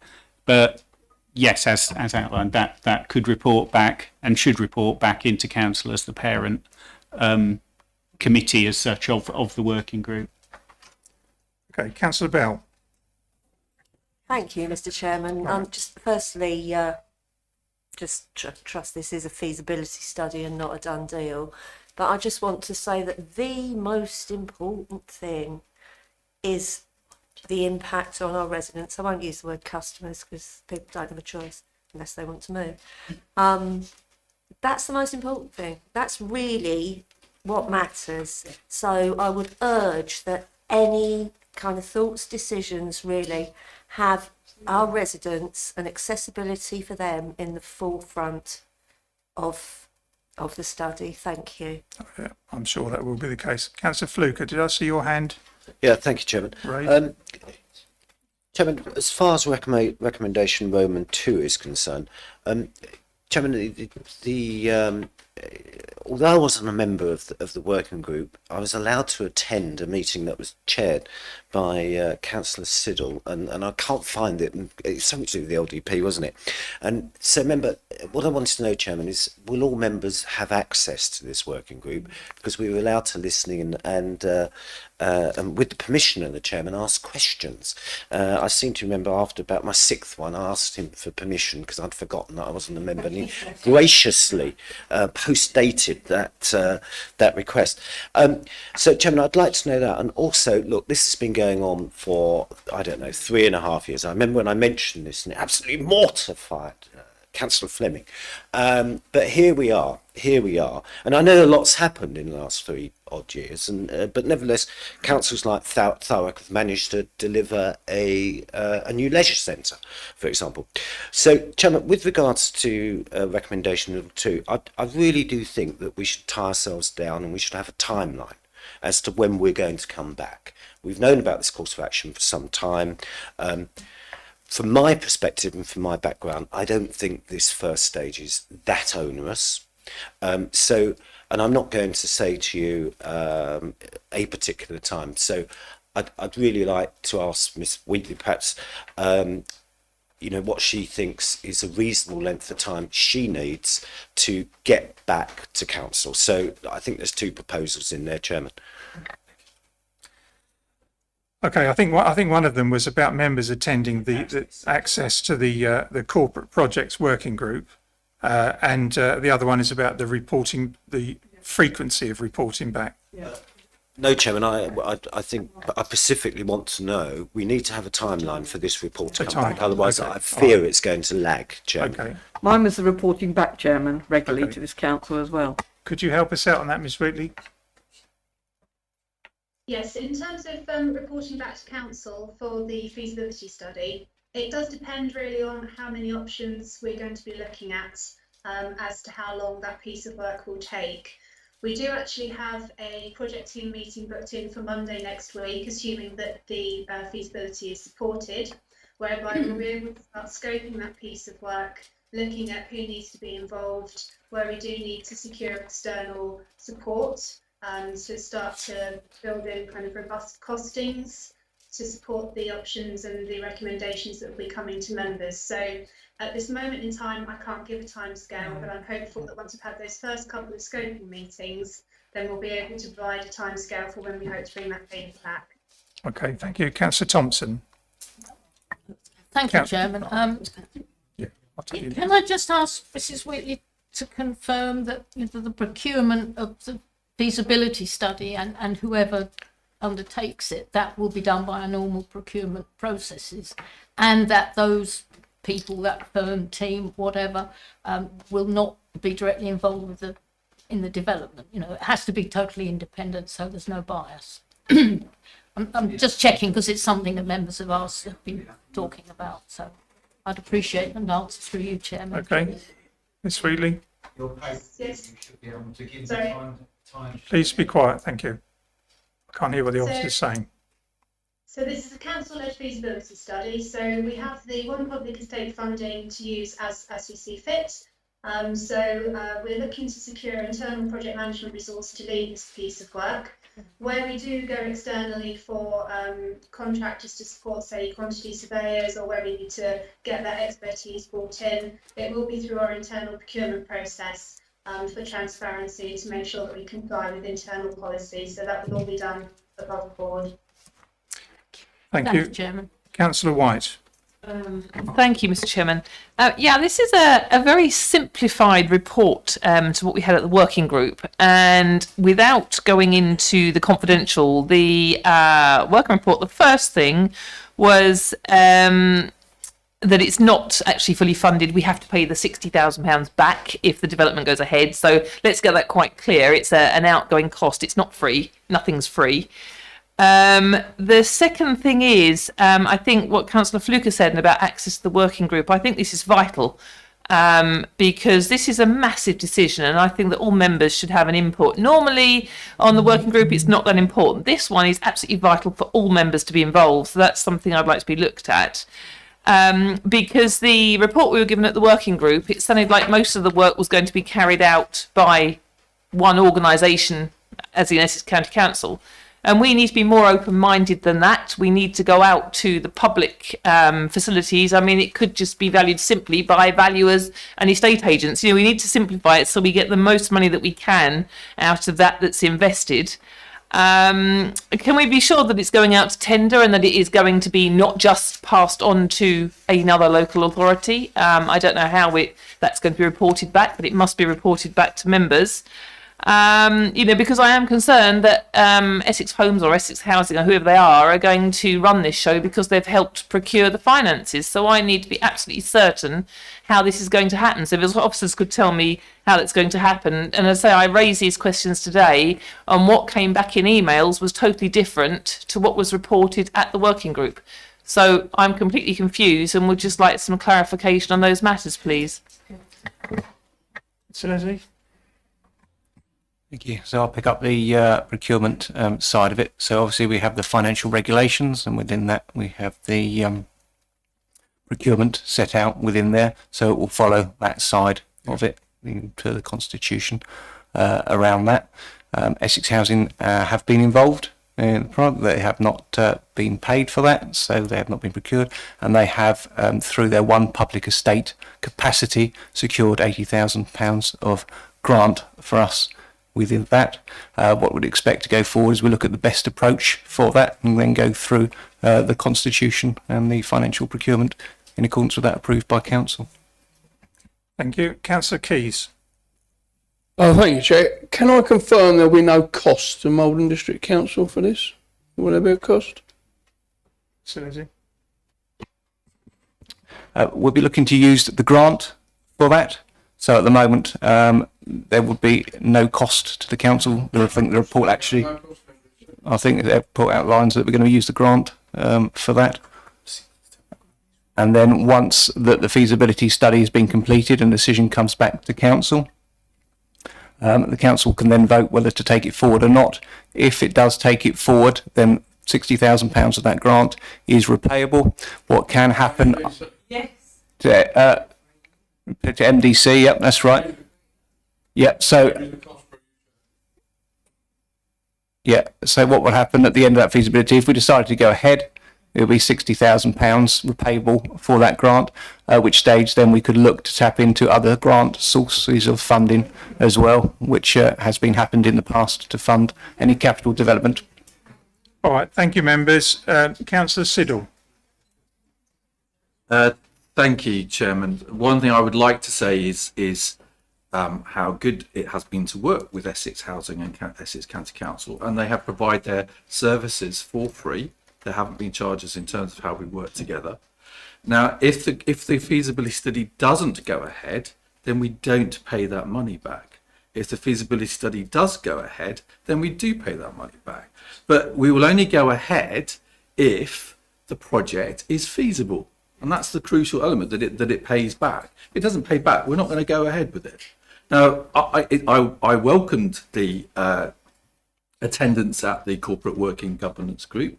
It was wonderful to see so many people there and show so much interest, because last year, when we held the Corporate Working Governance Group, there were no Conservatives attending. For two of the meetings, none of the Conservative members turned up. And it was just myself, Councillor Swain and Councillor Stamp who were in attendance. So it's good that members are now showing interest in this project. And they are, if I remain chairman of the working group after May, then I would welcome attendance from other members.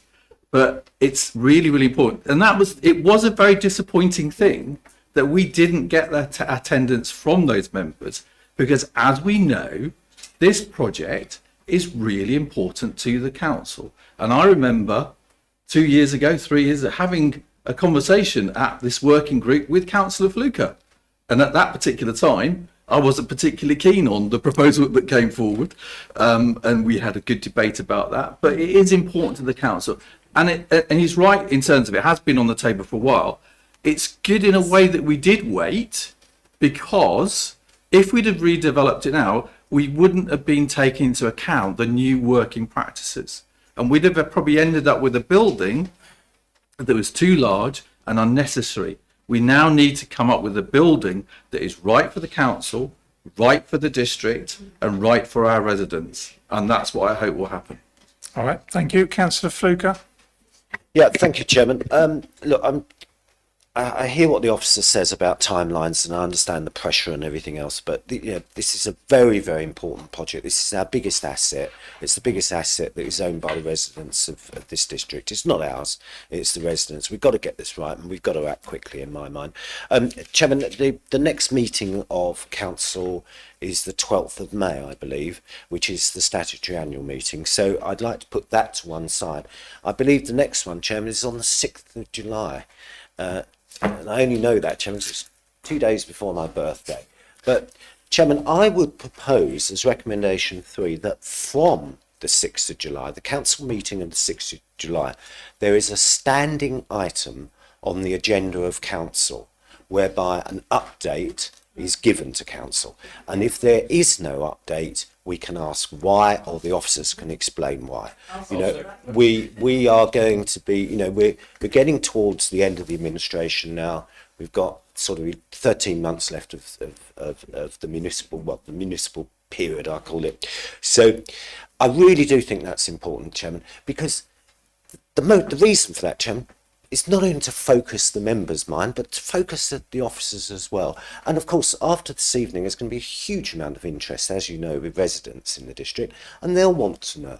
They'll want to know that this is what we're doing. So, Chairman, that's my proposal. I think it was more than seconded, Chairman, and I'm grateful for you letting me speak again. Thank you. Thank you. Before I go to any other, Mr. Dodson, did you want to add anything on to that? I don't see that being a problem at all, reporting back to the council regularly on updates. Thank you. Councillor Channer. Well, thank you, Chairman.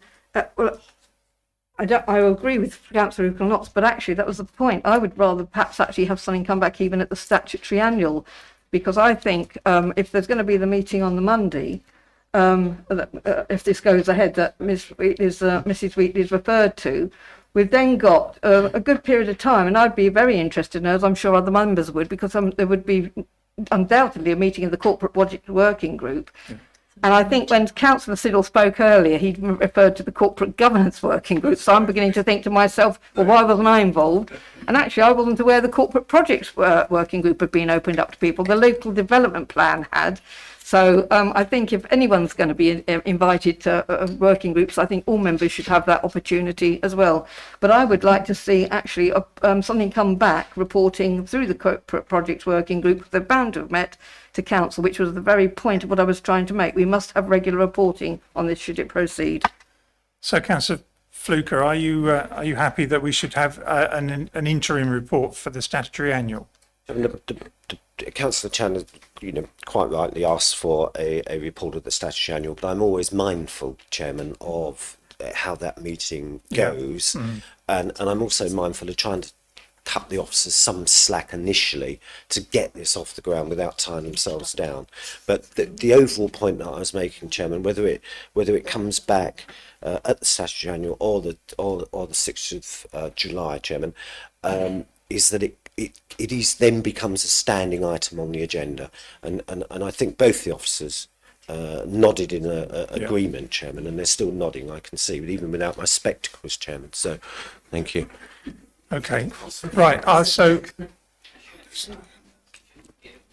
Chairman, can I just say the reason I said that, because actually from where we are now going into July, we're talking about over 3 months, and I do feel it's need be only a short report back, but I do feel that members at that time should get something back so they can see, should this be agreed, what is happening, what the progress is, and have an opportunity to ask questions. All right, Councillor Siddle. Councillor Siddle. Thank you, Chairman. Yeah, I did misspeak it because I'm chairman of the Corporate Working Governance Group as well. As being chairman of the Corporate Projects Group, and I was deputising for Councillor Stilts at the LDP working group on that thing where it was other people's in attendance. There is a scheduled meeting of the Corporate Projects Working Group at the end of April. So hopefully at that point we will get the first review of the project and we'll be able to feed back to the statutory annual in May. So, thank you very much, Councillor. Through you, Chairman, apologies. Thank you, Councillor Siddle. Much appreciated. So, Councillor Fluker, we are having an amended proposal, if you like, that we have an interim report at the statutory annual. Chairman, look, I'll withdraw my proposal and then I'll give you a new one, Chairman, that says that from the 12th of May, from the statutory annual meeting and thereafter all council meetings, Chairman, that this matter is a standing item on the agenda. And I think that deals with the statutory annual and it deals going forward as well. You know, my kindness has clearly been overridden by others. Thank you. Right, so Councillor Fluker, that is a proposal. It's seconded by Councillor Helm. Are members agreed with that? Okay, that will happen then. Next, The original rec as well, Chairman. We're agreeing the little 1 and little 2 with that proviso, yes? Yes. yes, the members have to agreed agree both of little those one, we need to recommendations. Agreed, right, okay. Can I be sure of that, members? 1, 2 and 3? All agreed? Agreed. Right, okay, thank you. Councillor White has a pinky up. Councillor Durham needs to be called back in. What I actually wanted to ask for quite a long time was, can members be made aware of the meeting dates for the working group so that we know exactly when they are? I'm sure that will be the case. Yes. Yes, yes.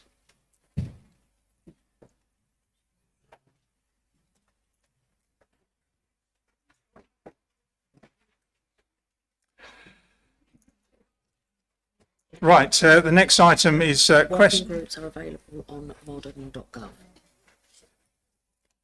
Right, okay, thank you. I understand working groups are available on mod.gov. Right, the next item is questions to the Leader of the Council in accordance with Procedure Rule 1.3. Any questions? Councillor Siddle.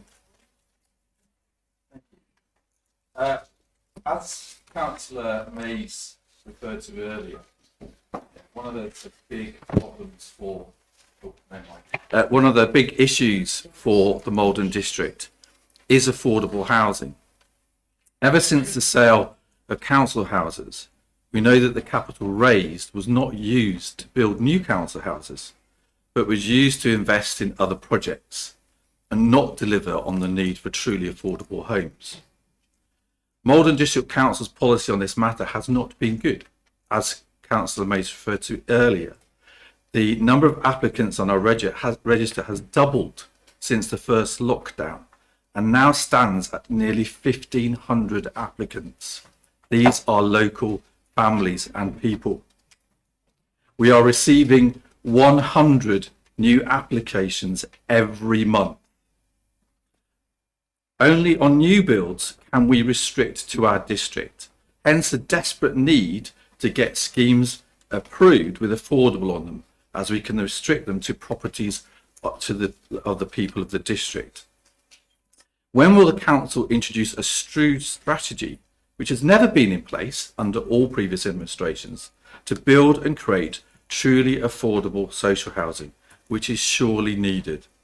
Does the leader agree with me that MDC should become a council house builder in the future?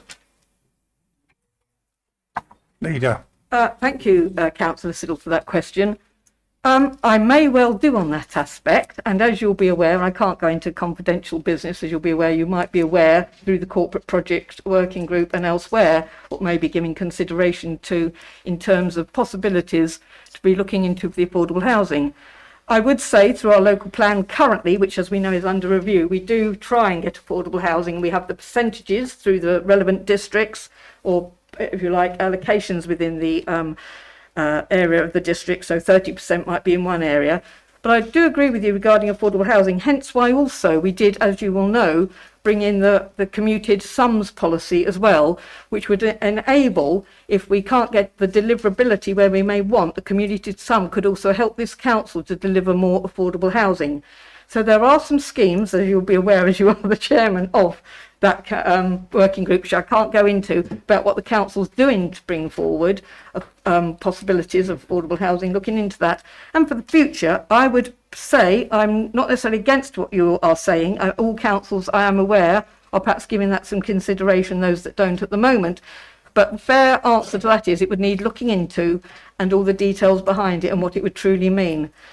So I can't say to you categorically yes, but what I would say to you, I would agree that perhaps we should give consideration to it, but it have to be given due diligence and put forward in terms of a proper strategy. Thank you. Councillor Stilts. Thank you, Mr. Chairman. Madam Leader, on BBC Essex the other night, the Burnham Ferry Company discussed the recent storm damage to the pontoon at Burnham. S&R committee had agreed a budget for the work to the pontoon before the storm damage occurred.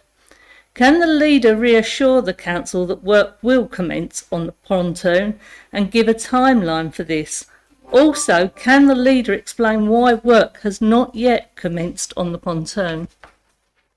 Right, thank you, Councillor Stilts. Well, you will be aware, you're quite correct. Yes, I think that might be the item actually Councillor Stamp was referring to about an asset that at one time looked as though it might be removed, but sensibly through the budget process, through Councillor Siddle's S&R committee, there was an allocation. I think actually it was in the figure of 60,000, if I recollect correctly. Yes, unfortunately, there has been storm damage due to, as we know, the very inclement weather that occurred. I am aware that officers at the moment, and I haven't got a further update, I'm happy to get it, are assessing that damage.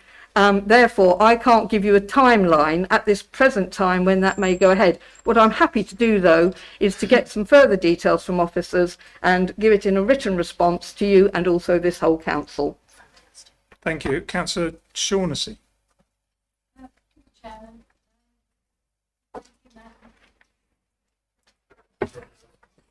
Sorry. Thank you, Chairman. Thank you, Madam Leader. In May 2021, a motion was brought to Council pledging our support for existing food banks and the Trussell Trust in the Maldon district. These recommendations were agreed. Could members please be updated as to what has been and continues to be done for our residents across the district? How is this being supported in light of current developments regarding COVID-19? Thank you, Madam Leader.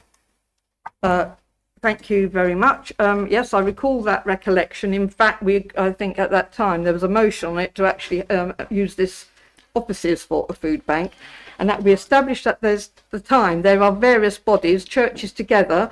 There's also avenues in Burnham on Crouch, I'm very aware of. I give to a food bank locally, Southminster. There's various places that do actually do that. I'm also very well aware through Essex County Council that funding has gone. I'm also aware of the town council involvement. We've also got the CAF at St Peter's Hospital. So that is what's going on at the moment and continuing. And also you'll be aware, of course, collections and things that are being done, because we have now got, it's not just our district, but across the country, the issue now of the Ukrainians and the refugees that might arrive, and collections being done and initially goods going out. So at the moment, that is the standing, as I understand it. We agreed at that time that the food bank not to be used in these premises, but to actually support those food banks that are currently in operation and ongoing, as far as I'm aware, in this current time. Certainly, I've given food through the churches in my local area. Okay. Yes, me too, Madam Leader. Thank you. Okay, thank you. Councillor Fluker. Thank you, Chairman. I'll be brief because I know we're tied to time. I'm watching the clock. Yeah, well, you know what I feel about democracy, Chairman, and I think there's still a lot of members that want to ask questions. Yes. Leader, on Tuesday the 5th of April at 4:30 p.m, a briefing is taking place between the elected ward members from Burnham on Crouch and the elected ward members from Maldon. This meeting is called the Maldon / Burnham on Crouch Ward Members Briefing. The meeting is being facilitated by up to 7 officers. I understand, Leader, that you've accepted an invitation. Can you please confirm what the purpose of the meeting is, what issues are under discussion, why members from rural areas are excluded, and why, given the current pressures on officer time, the meeting is taking place at all? Thank you, Chairman. And as I said, I'll take a very brief answer. Thank you. Well, the brief answer is, Councillor Luke, at the moment I can't give you that agenda because I haven't received an agenda. This is something that, I'm sorry, that's what I'm giving the truth of. My understanding is these are briefings that had been placed in the past, and I believe this has come from Mr. Butcher, and it's reconvening actually those briefings I think did take past with the Maldon and Burnham town councillors, not town councillors. So I wasn't aware of it myself, but I'm led to understand, and it's so reconvening what has previously been in the past. And I'm not sure who set that up, but that is my understanding, and I'll stand to be corrected. And that's the email I sort of got to brief those members again in Maldon and Burnham. Okay, Councillor Dewick next. Thank you, Chairman. Would the Leader of the Council agree with me that the last couple of weeks has seen possibly the worst spell for the planning control in this council that I've seen in 31 years of council? We have not only lost 4 appeals, we have had 4 lots of costs awarded against us. The sum for that, I don't know. I would assume we'll be in 6 figures. How many lots of 6 figures, I hate to think. But the worst of all, I think, was probably the cost decision notice regarding the planning appeal at Charwood in Stony Hills. I didn't attend that meeting, so I don't know who said what, but I can read what the inspector said. The inspector said in his decision notice he refers to a predetermined councillor and a cohort of councillors who manufactured unsubstantiated reasons for refusal. Given the serious nature of these findings, do you agree that the councillor so mentioned should stand down from any special responsibilities and additional duties they are performing, and to demonstrate to the government that we wish to improve our standing as a local planning authority, the matter is referred to the Standards Committee for consideration? And I say this because with 4 costs decisions awarded against us in such a short space of time, I would not be at all surprised if this council is expected to answer serious questions to Whitehall of what on earth went wrong, because in each of those cases the inspector has accused the council of unreasonable behaviour, and it's done on all 4 decisions. And I think that we need to consider this very thoroughly. Do you agree with me, Leader? Thank you. Thank you, Councillor Dewick. What I would say is, in terms of the ones you've mentioned, in fact, before that there are others, and I have actually asked questions. They are not, when you're referring to those ones in costs, there are other ones that have costs, and also I keep an eye on, like I'm sure all members do, whether they're done by members' decisions overturning at committee or whether delegated. And we should have that reported via PG&A, because that's a matter of performance, most definitely. So that is something that shows what our targets are. What I can say is, on decision making, as we know, we're told about approvals. This authority doesn't have a good record in approving things, but we're very good on determinations. In answer to your questions on the cost, and you make reference to the predetermination member specifically, all I would say on that is, I'm not entirely clear who that member could be, but what I would say is, if it's what I'm thinking tied up with something else that went on a confidential paper, so I can't expand any more than that, what I would say is, at the meeting of the planning application you're referring to and its determination, I don't believe that member was present. Regarding the cohort that you're referring to, I presume that includes me, because I was at the first meeting of South East, as many other members were, but also the determination of that second thing was done by the District Planning Committee. So the cohort must include this council, and I can't tell you who voted for it or not. What I would say to you is, of course I'm concerned about the costs, But as you've always said yourself, Councillor Duke, as chairman of South East and a very good chairman of South East, and members, I believe, go into those decision-making modes believing and applying the way they feel. And a vote's taken, and I can't tell you who voted which way and everything, except when recorded votes are done. But I think those decisions are taken with all sincerity and considerations by the members that partake in those planning decisions. However, what I would say is, bearing in mind the nature, I think what we need to do, and I have seen inconsistencies, I'm going to be quite frank, across committees. I've seen inconsistencies, I would have to say, I'm going to say this, between local government planning inspectors and maybe things that come out from appeals. And really what I think we do need to have, we do have mandatory planning training for members. And I think what needs to happen, in fact, I'm aware of it today, that we are looking at that, and actually it may be that something comes forward very soon in terms of what members should do in planning more than refresher courses and not having it once every 4 years or whatever. So, yes, I can understand there could be some bad press about this, or may have been. It might be in various planning applications. But I've been on this council a while, and I can remember some other bad decisions, if that's how the planning inspectors see it. But I do believe the council did it in good merit, those decisions taken by members. Chairman, if I may just come back. Very, very briefly, please. Yes, it will be brief. Leader, what I referred to, I was quoting what the inspector said. I did say that I was not present at the meeting and I do not know who said what. But the inspector is very, very clear, as were the inspector's other ones, about the unreasonable behaviour of MDC. And I did say some were members' decisions and some were officer decisions. It's 4 in 2 weeks. It's not good news. Thank you, Chairman. In fact, there is another decision of another committee. I was keen to know the decision that's come through, and I'm afraid that appeal was lost as well. And I have spoken, I can tell you, regarding planning in its entirety. I won't go into all the details because obviously it wouldn't be right to name persons or whatever's happening. But planning itself, Councillor Mrs Thompson and I we meet with the CLT and the corporate leadership team, and planning, I can tell you, is something on the agenda. But I do believe we need more training for all members as well, and have, if you like, an understanding of policy, or more consistency in perhaps policy application. Right, members, we have reached 15 minutes. Let me finish. I will allow the questions, but I will not expect an answer from the leader.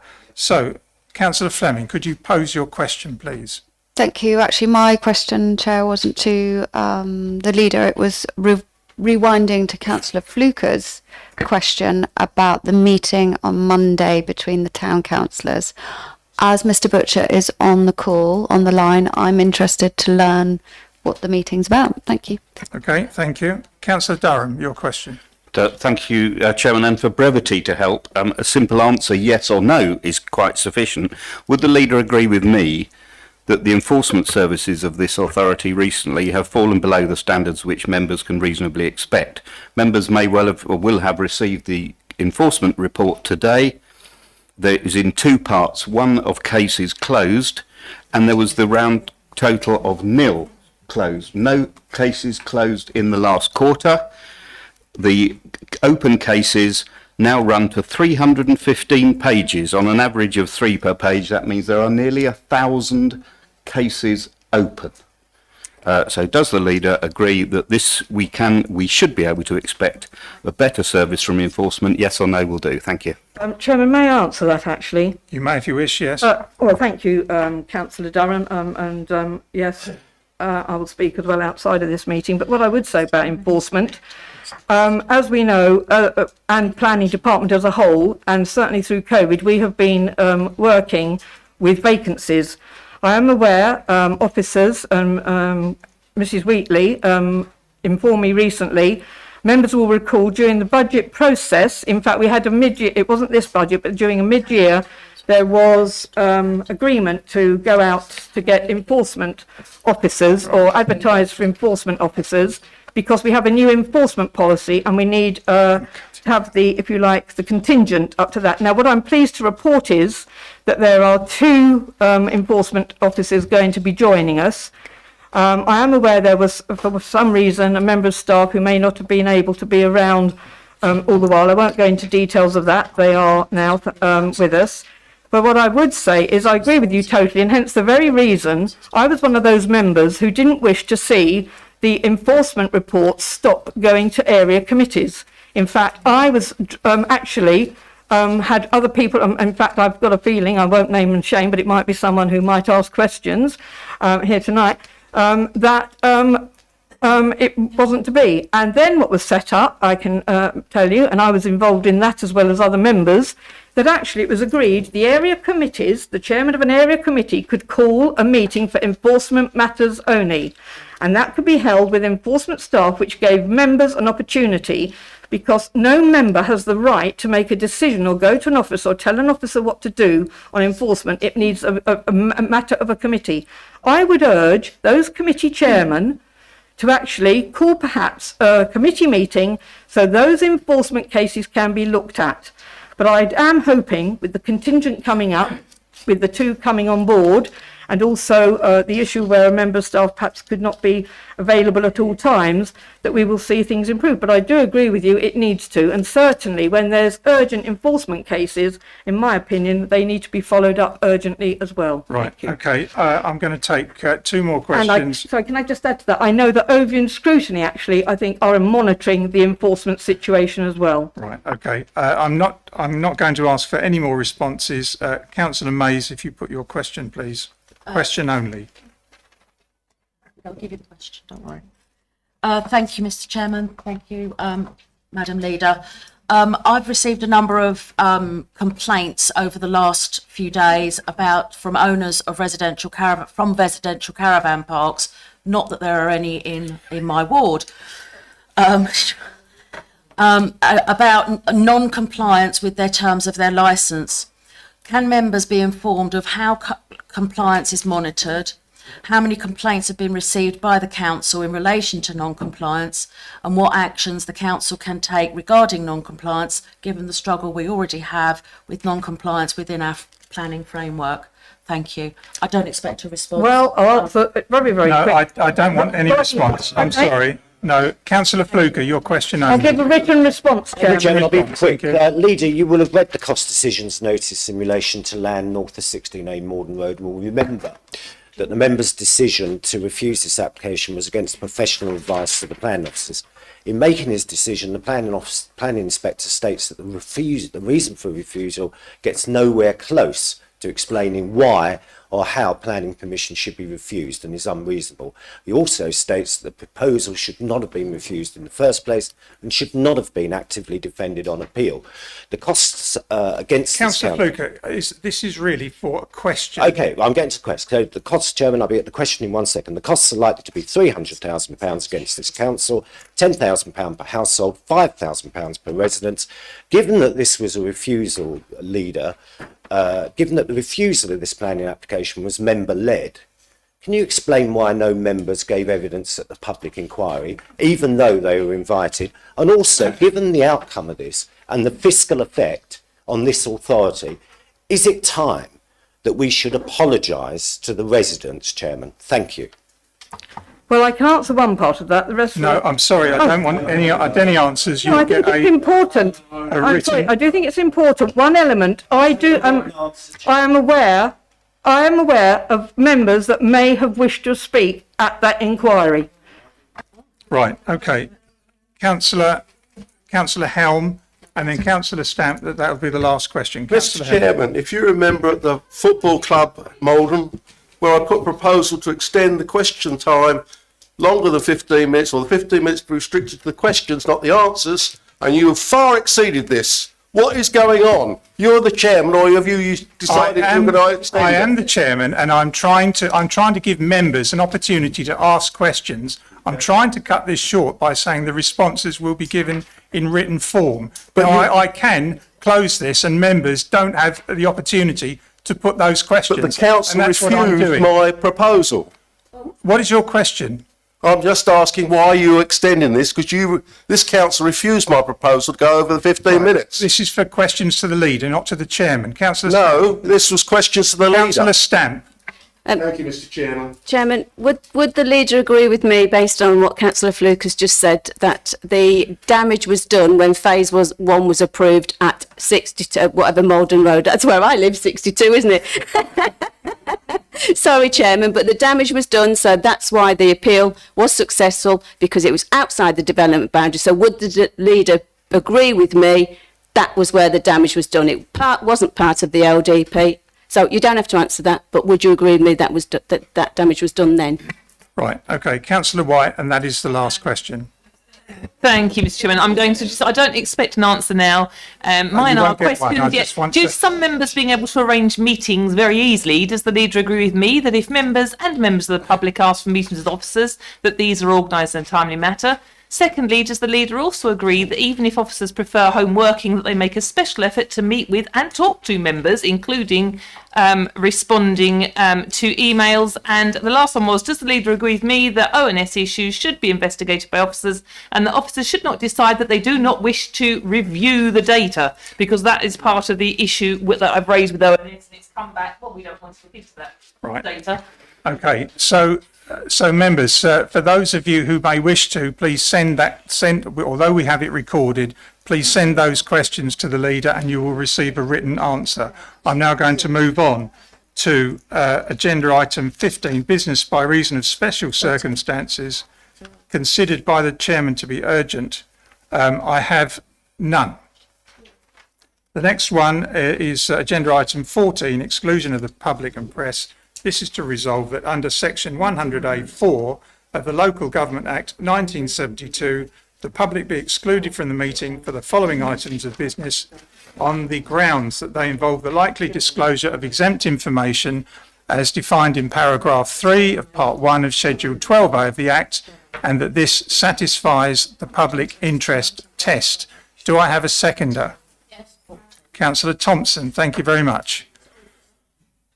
So, Miss Bird, if you could confirm that the line